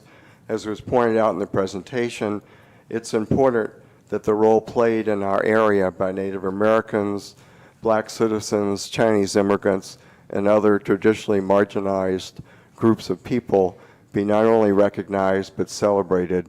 They're too often overlooked. Thank you. Thank you, Bill. I would just like to say to one of the remarks that when we have images, we love to use them as we did on the Preston Alexander plaque. Regrettably, a lot of our citizens were not remembered in photographic images of the Carters. Yeah, thank you. Wow. Neil Locke. I am a former member of the Landmarks Commission, excuse me, and I have Still a consultant, food. bakery consultant. It's an important role. The lots that are existing up in that area now existed for the first time in 1898, and they are still in existence today. And I'm going to correct the chairman of the Landmarks Commission. The official name given to us in 1860 was Nevada City. I don't think that's legally correct. Well, Is this where the duel happens? I will prove it to him on Friday when I come to the meeting. I'll send you the article that I wrote a few years ago. Well, then your article may be wrong. Because you never correct the postal department. Thank you, Neil. If I can just add one little anecdote. Linda, will you come to the microphone? I just want to make sure that people at home can hear you. Just one anecdote, but because Neil was here. Jenny actually wrote a poem, and we all may be happy that her poem has not come up yet. It hasn't manifested itself. But according to the Daily Transcript, in 1866, when she wrote this poem, she was criticizing or encouraging what the transcript called the city dads, as opposed to the city fathers, I guess, on a whole list of things that she really thought they should be doing.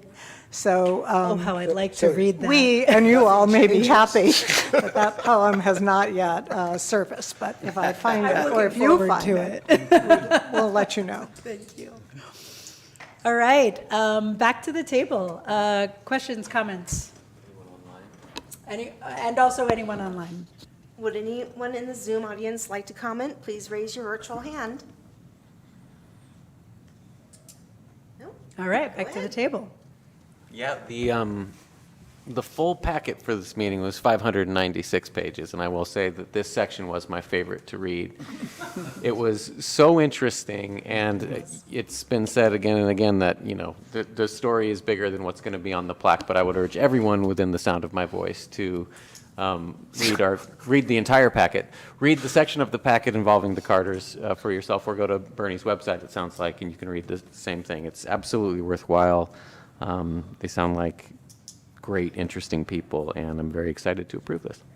The website is NevadaCountyLandmarks.com. NevadaCountyLandmarks.com, everybody. Great.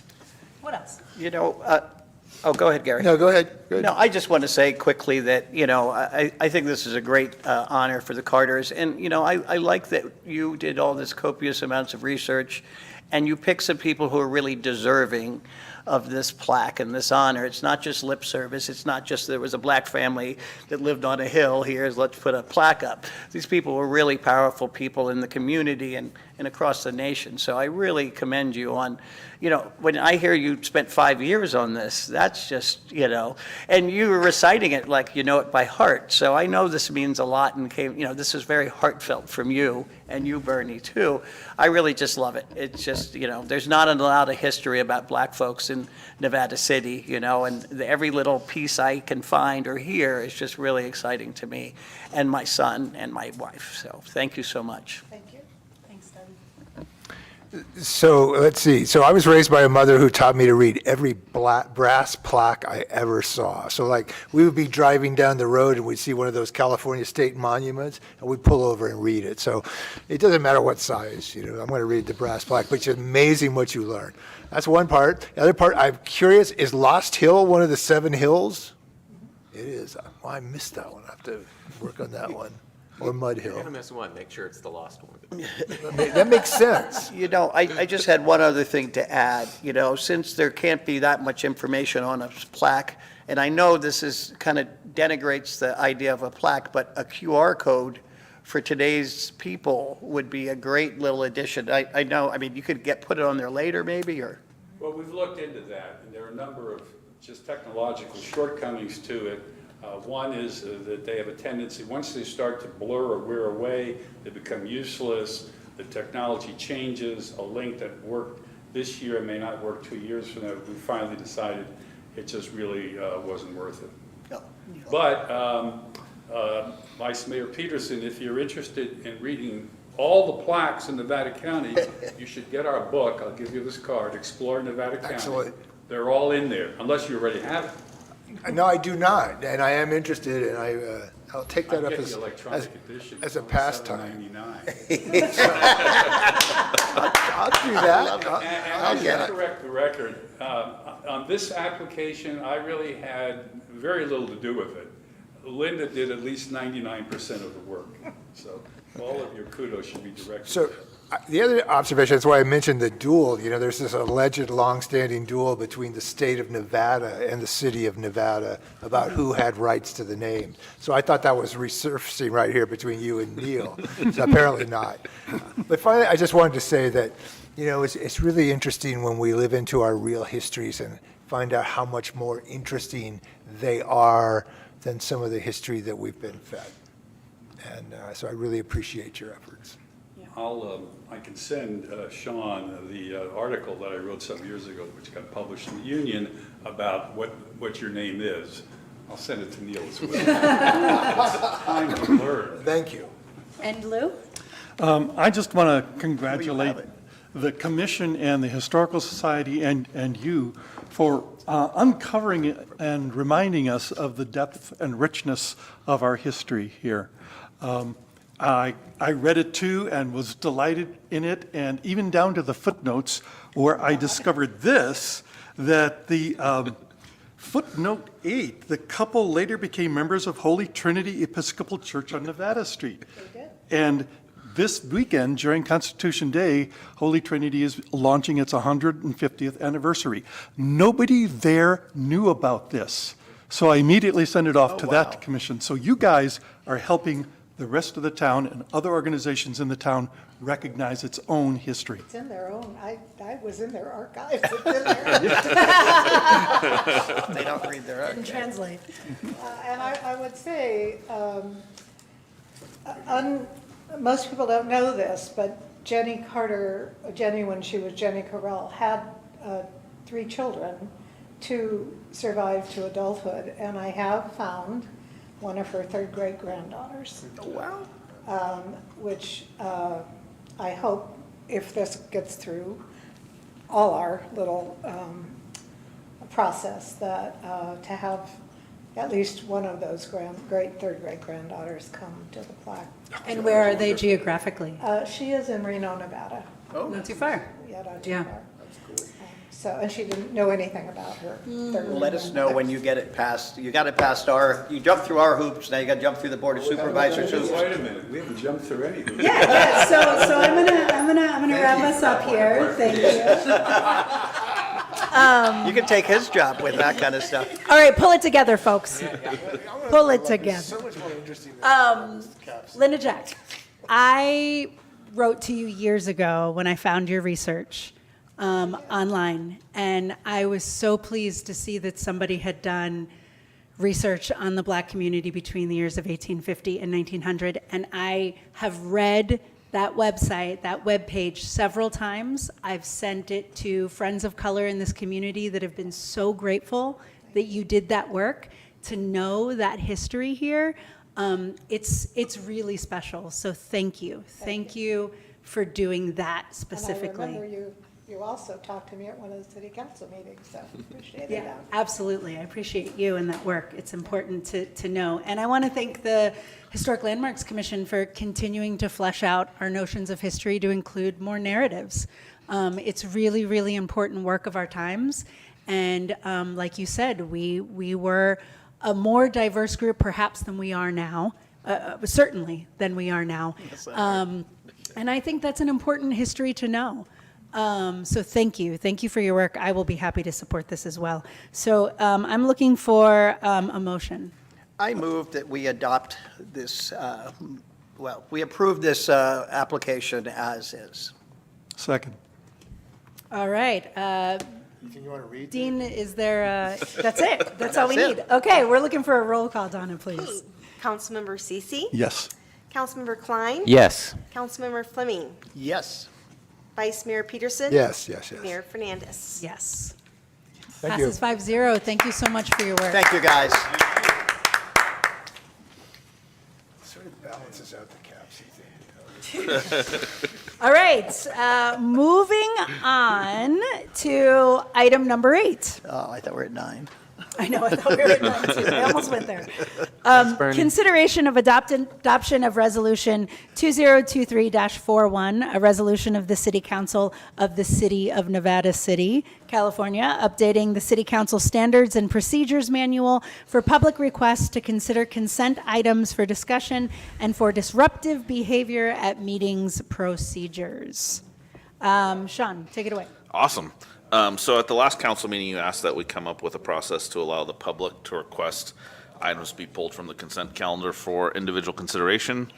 At the same time, we had been working on integrating SB 1100, which is Government Code 54957.95, nobody cares, into our rules. The mechanism for both changes is an update to the City Council standards and procedures. So prior to COVID, there was a process for community members to pull consent items here in the city. This was changed prior to my arrival. It looks like probably about 3 months into COVID. I'm not sure of the origin of the change, but at the same time, the Board of Supervisors in Grass Valley made similar changes.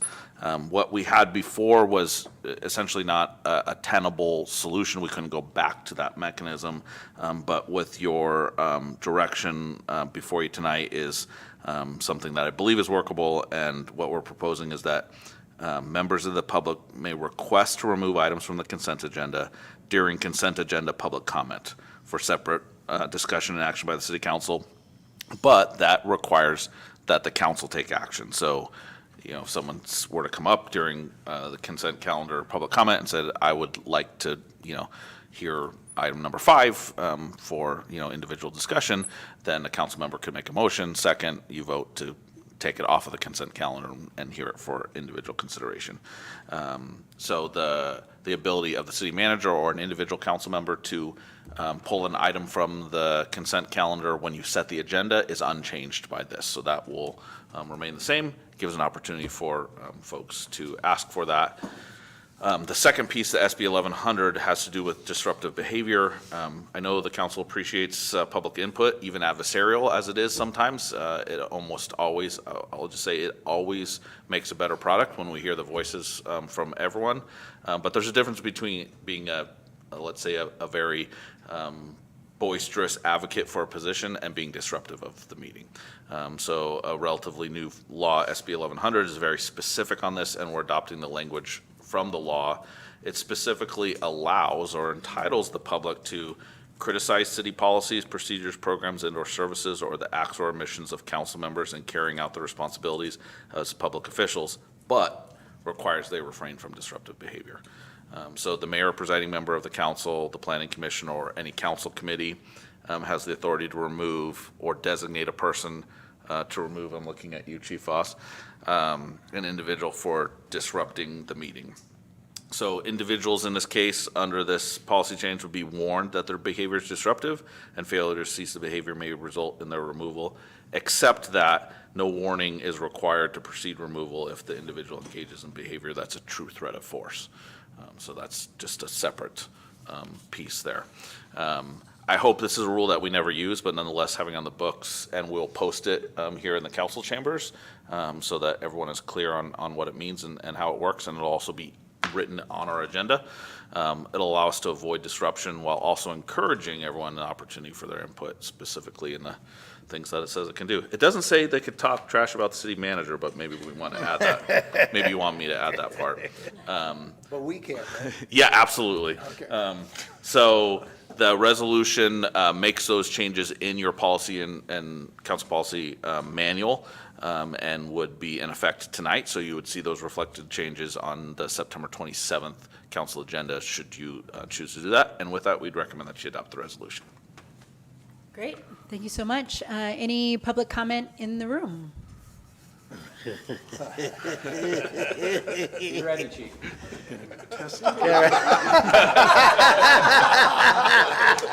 Hi, everyone. Diana Gamzon. I live at King Hiram Lane here in Nevada City. And, this is what makes the Nevada City Council so special, and the values that your council has brought forth, which is about transparency. It is about community involvement. And so thank you for taking this issue seriously and bringing it right back, or analyzing it and bringing it right back for adoption.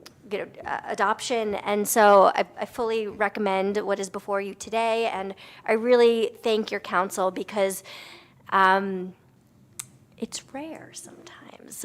Sometimes things get swept under or whatever. And so this really shows that there is trust between the community, between the council, and that there's an opportunity for feedback, and that there's a way to do it in a respectful way. And so just really want to show my appreciation to your council, and to Sean for your management of our city here for moving this forward. So thank you.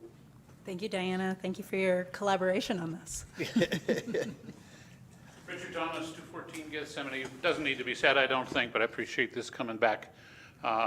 As we know, agendas are short. They come out on short notice.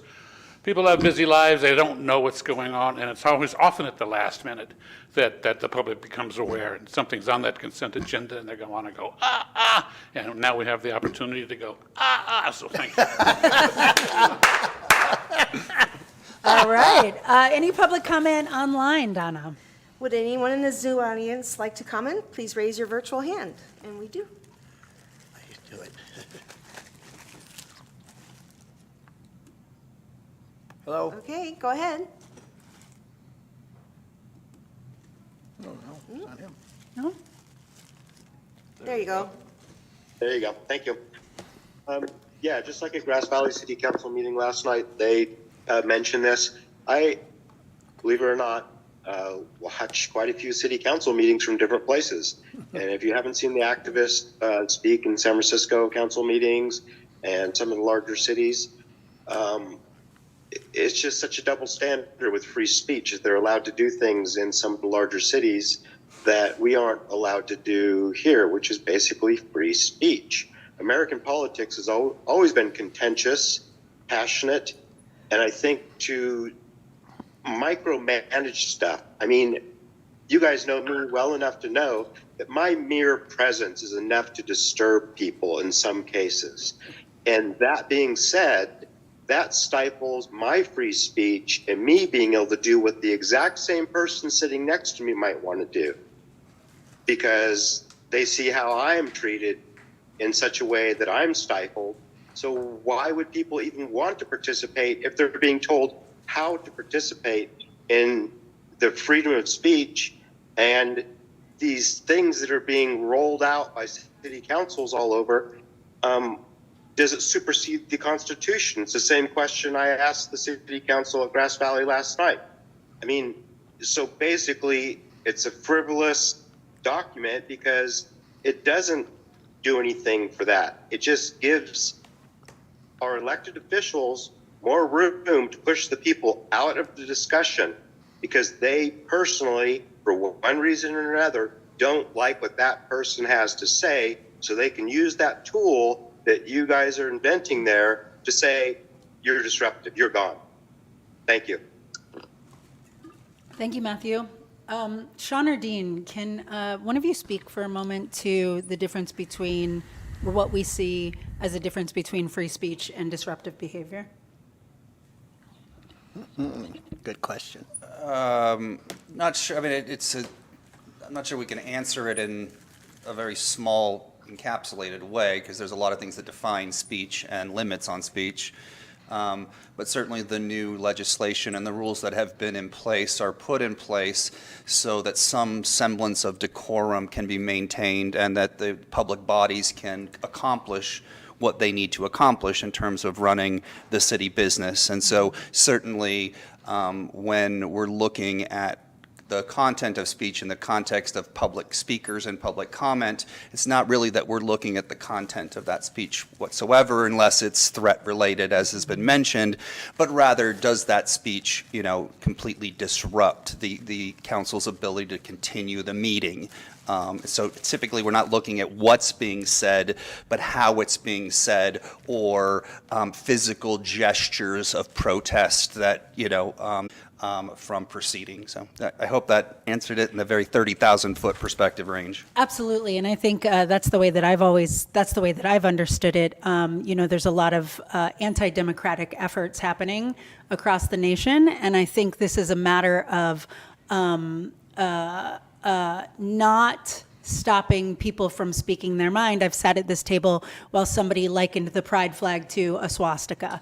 And so it's not about content. It's not about what people say. People have come up here and said some harsh things about us and choices that we've made.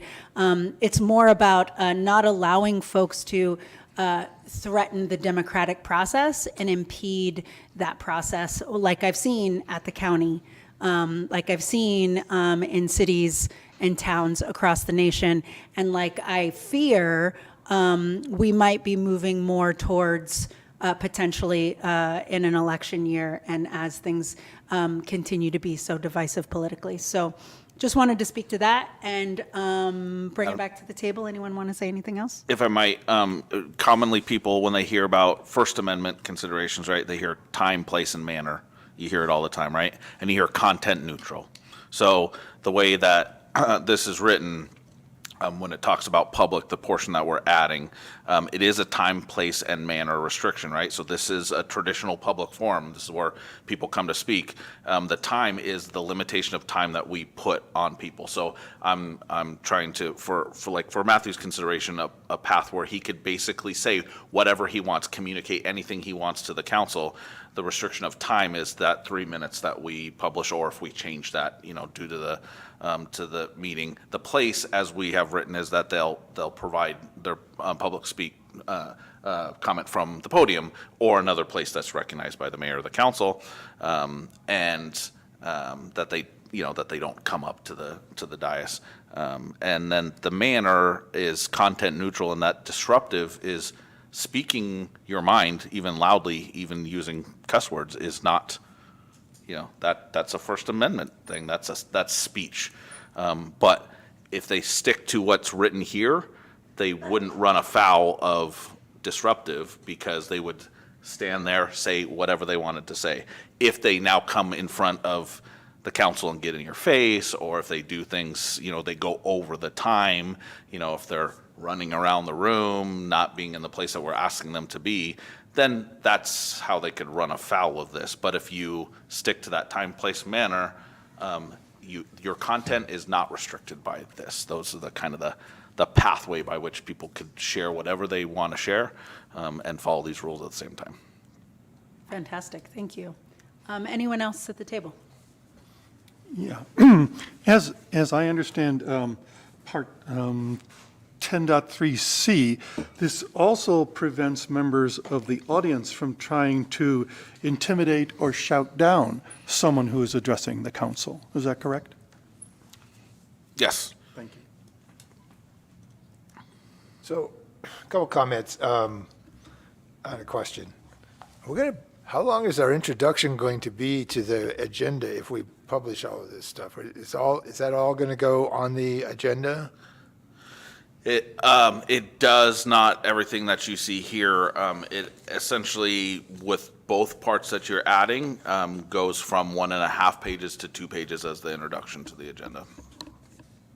And I think that the rules of decorum they're not going to be listed on they'll be posted the in the agenda, room. but we will post them on the room just in the event that somebody says they were not aware of what they were. So I think this is a really important, but this issue, I've heard a lot of comments from constituents. This was a jumbled issue. There were multiple things happening at the same time. Yep. And what we're dealing with here now is opening up the consent agenda in what I believe is an entirely appropriate way to provide opportunity for our community to engage with us and say what they need to say.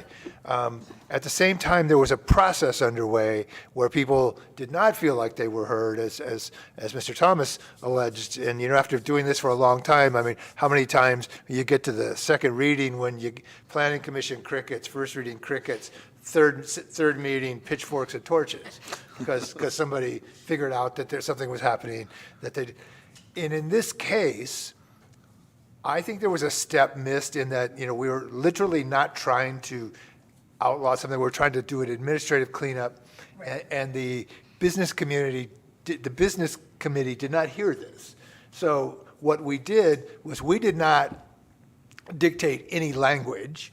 We did not say how this should be. We did not talk about signs in any way, shape, or form, other than to say it should go back through the process so people could get an appropriate audience. Right. And I think that's what we're always going to do.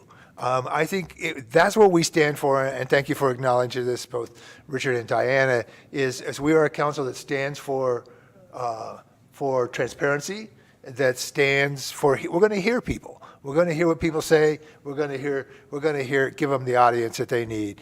That's how we do it here. And we could have approved that ordinance no matter what. We could have just said thank you and proved it, but that's not what we did. And I think there's good reasons for that. And I think I'd do it again in a heartbeat. It'll come back through the process. It'll get its due, and we'll all be clearer on what's taking place. Thank you, Carrie. No, I'm good. I just like to point out that we're having this discussion that we're having right now because someone came to a meeting and spoke up, and that's the process working. Thanks, Diana. Great. Moving right along, I'm looking for a motion to adopt the resolution. I move we adopt resolution, wait a minute, Resolution 2023-41, a resolution of the City Council of the City of Nevada, City of California, updating the City Council Standards and Procedures Manual for public requests to consider consent items for discussion and for disruptive behavior at meetings procedures. Hey, Dean might be out of a job. Can I get a second? I second that. Great. We have a motion and a second. I'm looking for a roll call, please. Donna, roll call, please. Councilmember Cece? Yes. Councilmember Klein? Yes. Councilmember Fleming? Yes. Vice Mayor Peterson? Yes. Mayor Fernandez? Yes. Fantastic. Moving right along to item number 9. I thought we did Here that. We've already did that. are. 9 again? Consideration of adoption of Resolution 2023-43, electing to be subject to the Public Employees Medical and Hospital Care Act at an unequal amount for employees and annuants, CalPERS, all employees, and consideration of adoption of Resolution 2023-44, electing to be subject to the Public Employees Medical and Hospital Care Act at an unequal amount for employees and annuants, non-PERS elected officials. Here's our two resolutions, right? Okay, presentation from Stephen. Is Stephen with us? His name is there. It's the Steve Show. Yay. Himself? What's that? Do I need to unmute him or ask to unmute? Can you hear us, Steve? Annuitants. Tricky word. I don't know that word. Are you calling me normal? Stephen? People and Daniela don't know that word. Thank you for the clarification, Councilmember. Well, while we work on the technical issues, I will do a very poor impersonation of Steve. He's been working on this issue since he started. There he is. I'm here. Told you be poor. I made it. Sorry about the technical issues there. No worries. Good evening, everybody. Hi, Steve. Hi, Steve. Hi, Steve. Sean, I didn't know if you wanted to give an introduction or anything. I'm sorry, I just cut in. I'm just We're moving handing it right over to you. along. He was vamping. Take it away. Alrighty, thank you. Good evening, Mayor and members of the City Council. So before you this evening is an item where we are proposing switching from the current insurance that the city staff and elected members of the city have to a CalPERS medical insurance plan. So, in brief, as part of the MOUs that were adopted by the City Council, those MOUs beginning June 22nd of 2022, there was an item or language in all of those MOUs, a provision where the city was going to look at better benefits and hopefully lower cost for the employees and elected members. And we believe that we have found that option. So changing from the existing brokered option to CalPERS for our medical insurance will allow for a broader range of plans offered to employees. And now, benefit would be Medicare plan options for those that meet that requirement. And thirdly, plans available based upon the employee's resident address, which would effectively increase the number of affordable plans for the employees. In addition to an economy of scale and price negotiations via CalPERS as opposed to no control within our existing brokered plans. So essentially, what we're going to end up with is right now the city has 3 Blue Shield plans, 1 or 2 PPO plans, and an HMO plan. And if the council does opt to adopt staff's recommendation this evening, employees and elected officials would have a menu of 11 plans for existing employees to choose from, in addition to a myriad of Medicare plans. So much broader benefits, and when I get to the end of the presentation, you'll see that there could also be a substantial cost savings. Wow. With that, some things I would like to mention are that CalPERS is requiring 2 resolutions to make this happen. One is a CalPERS resolution for current employees, which would affect future retirees from the city. And a second resolution for, I think what they term elected officials at this point. But essentially, the main provisions, this falls under what's called PEMCA, the Public Employees Medical Hospital Care Act. But essentially, the key provisions would include that all eligible employees and retirees must receive a contribution toward insurance from their employer of at least a certain amount published annually by CalPERS. And employers are prohibited from offering a non-PEMCA plan, except for limited exceptions that wouldn't apply to us. And thirdly, if we were to opt out of the CalPERS benefits plan at this point, or after, if the council does adopt it,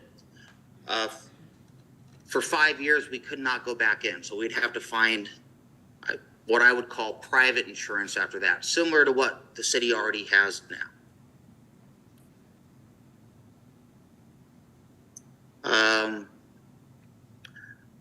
I'm going to try to keep it brief for you. The PEMCA minimum requirement published by CalPERS is $151 per month for 2023. That will increase to $157 per month come January 1st of 2024. And then there are annual increases after that, very slight. We can contribute as little as $1 per month for the first year. And again, that can increase annually until the contributions are equal. That could take about 20 years. And for retirees and their spouses or registered domestic partners who elected a joint annuitant option at the time of retirement, regardless of vesting, those same benefits would apply. So what I would like to mention to everybody is, again, I mentioned the city currently has 3 employees through Blue Shield. And in the staff report, I listed the equivalent CalPERS medical plans that the city currently has. So again, there are 11 plans that employees and elected officials could choose from. But there were 3 core plans that closely mirrored the current Blue Shield plans we have. And so the employees, based upon the analysis that staff performed, should receive more enhanced coverage at a lower cost.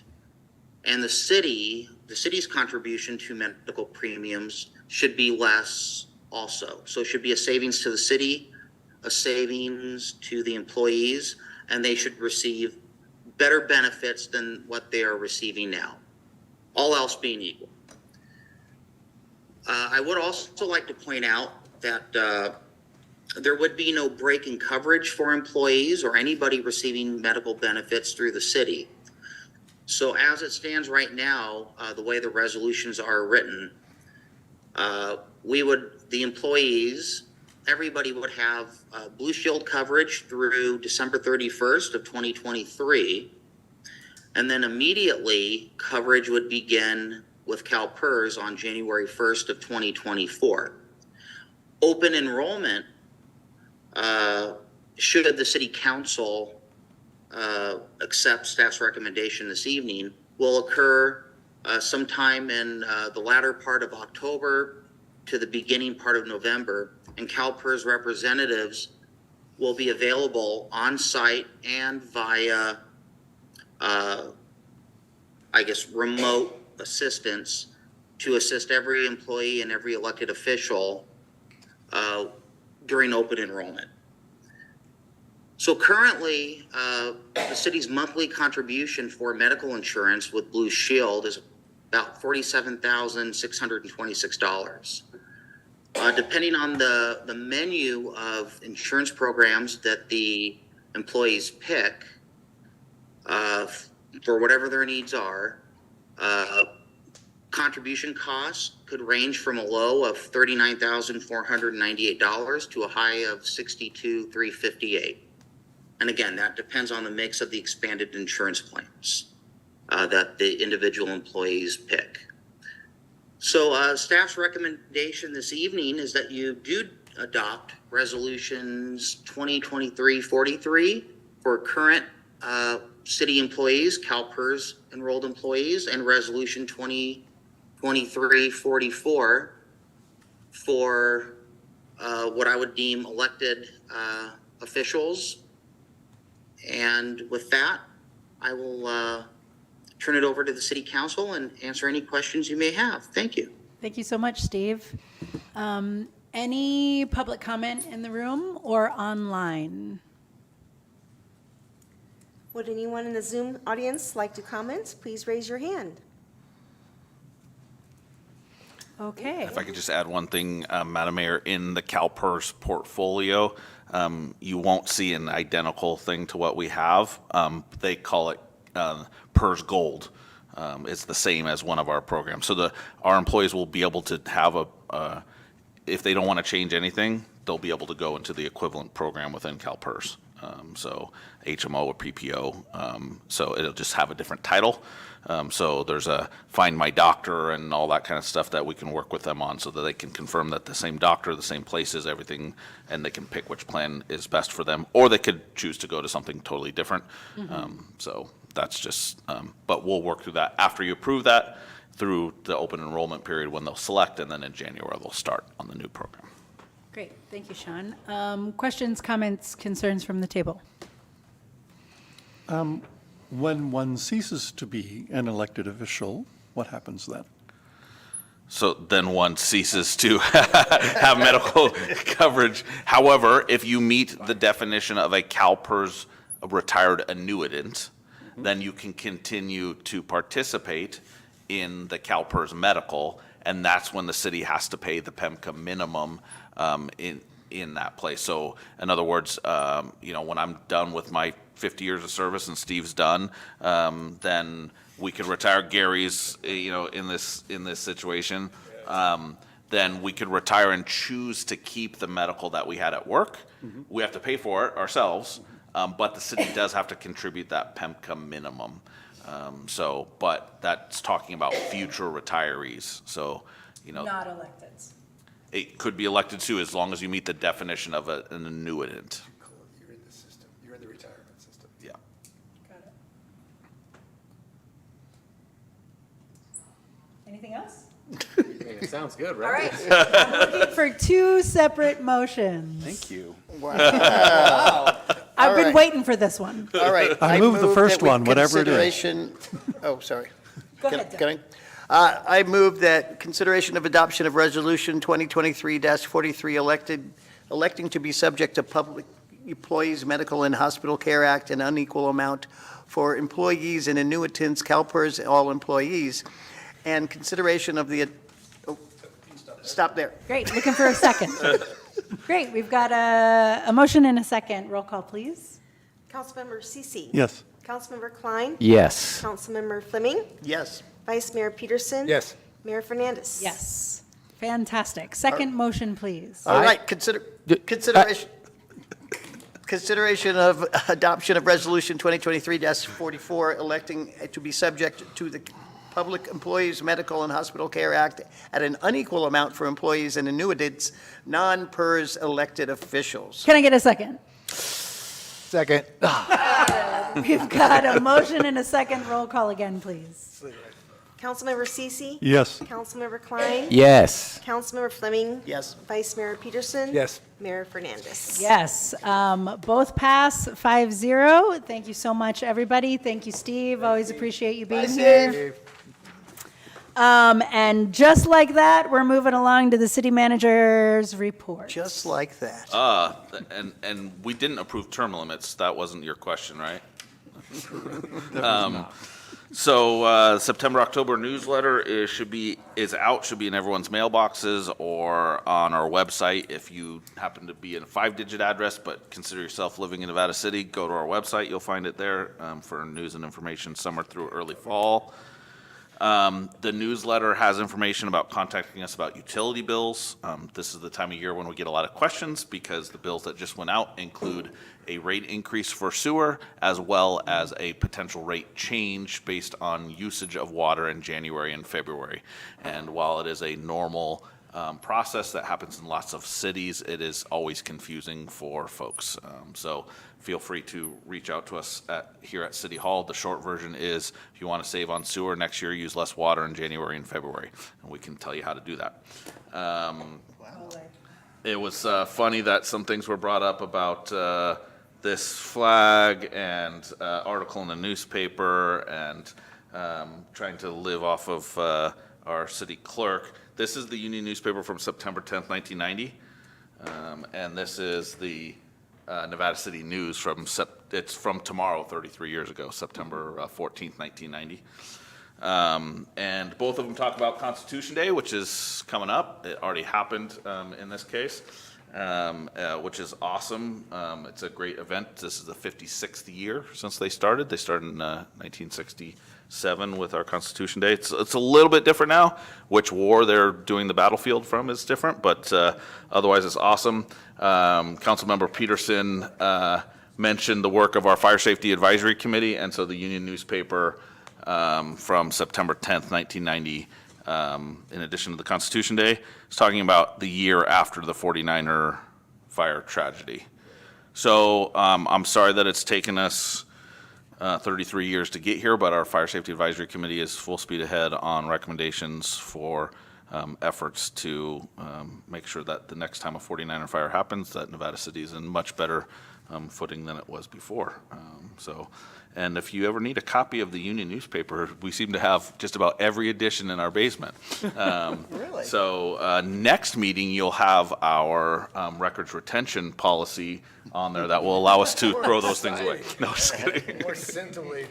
Well, we're not going to approve Great. it. And that is all I have for you this evening, Madam Mayor. Thank you so much, Sean. Council member reports. Who would like to hop in? I'll go. Sean mentioned the Constitution Day Parade. I will be there dressed as Harry S. Truman. Man, you sure came a long way from Pope. Thank you. Mm-hmm. Thank Moving you. on up. Incremental change. My colleague, Mr. Fleming, will be there as a more recent president. Guess who? I'm looking forward to that. That's always fun. It's our only parade that it costs you nothing to get something in there, a float or, a marching group, whatever it is. It costs you nothing. So it's probably too late for this year, but for next year, folks, keep that in mind. What time is the parade? Is it noon? Is it 2? 2 p.m. 2. 2 p.m. 2 p.m. on Sunday. Sunday. Get there early to get the good seats. Yeah, the look on your face when we walked by you last year was just absolutely priceless. It's like that. It belonged to James K. Polk. How about a little respect? Still A look little like respect for an bucket. awful man. I did my reading and I went, oh no, forget, Adam. what did I sign up? Huh? What Are else you you are you got? in a hurry? I would like to go home. Next week we're, I think all of us going to be at the League of Cities in Sacramento, Yes, where Dean there somewhere. we will learn and party. better Dean's got ourselves.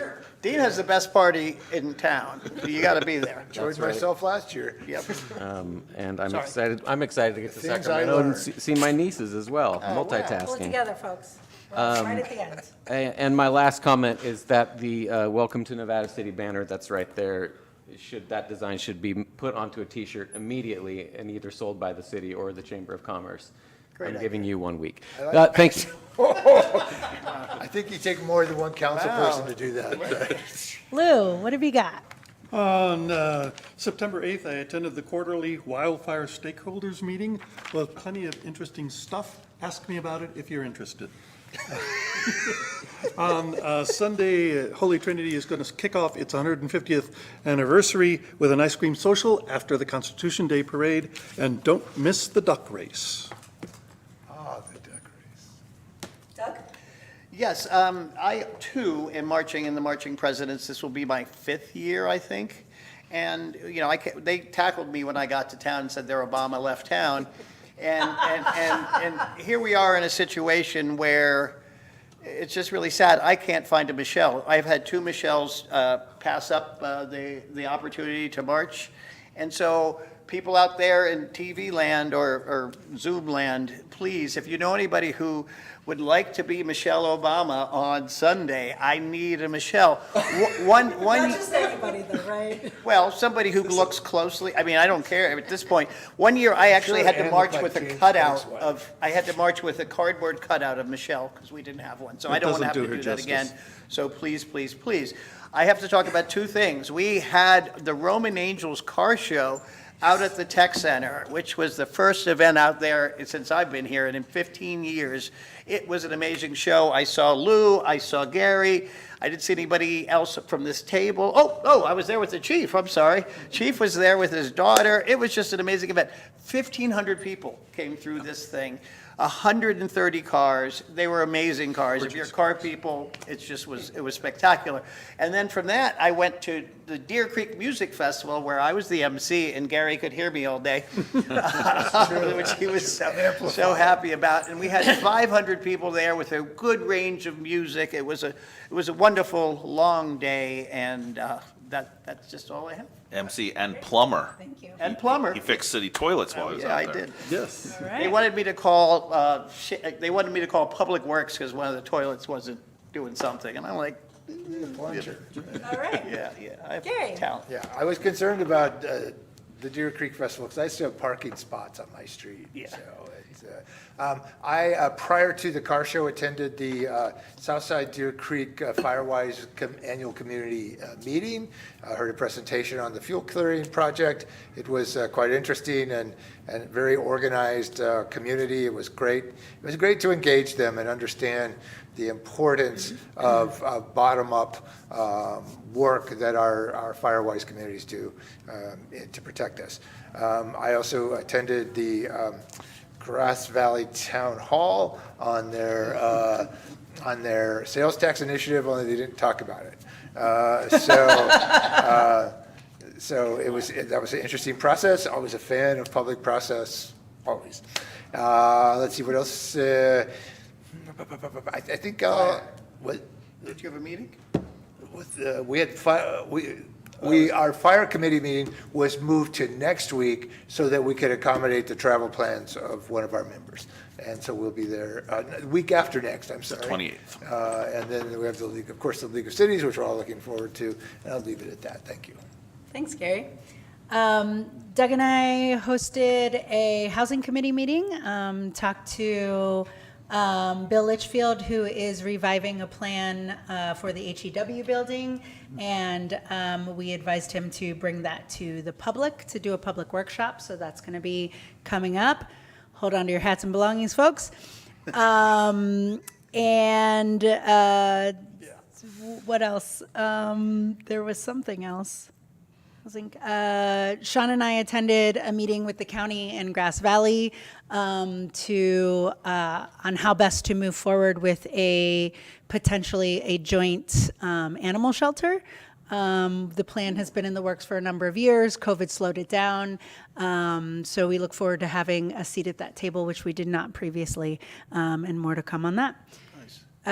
Anything else? I'm looking for a motion, actually. Motion to adjourn. I And a second. And all those in favor? Aye. Great. Motion carries. Good night. Happy snack.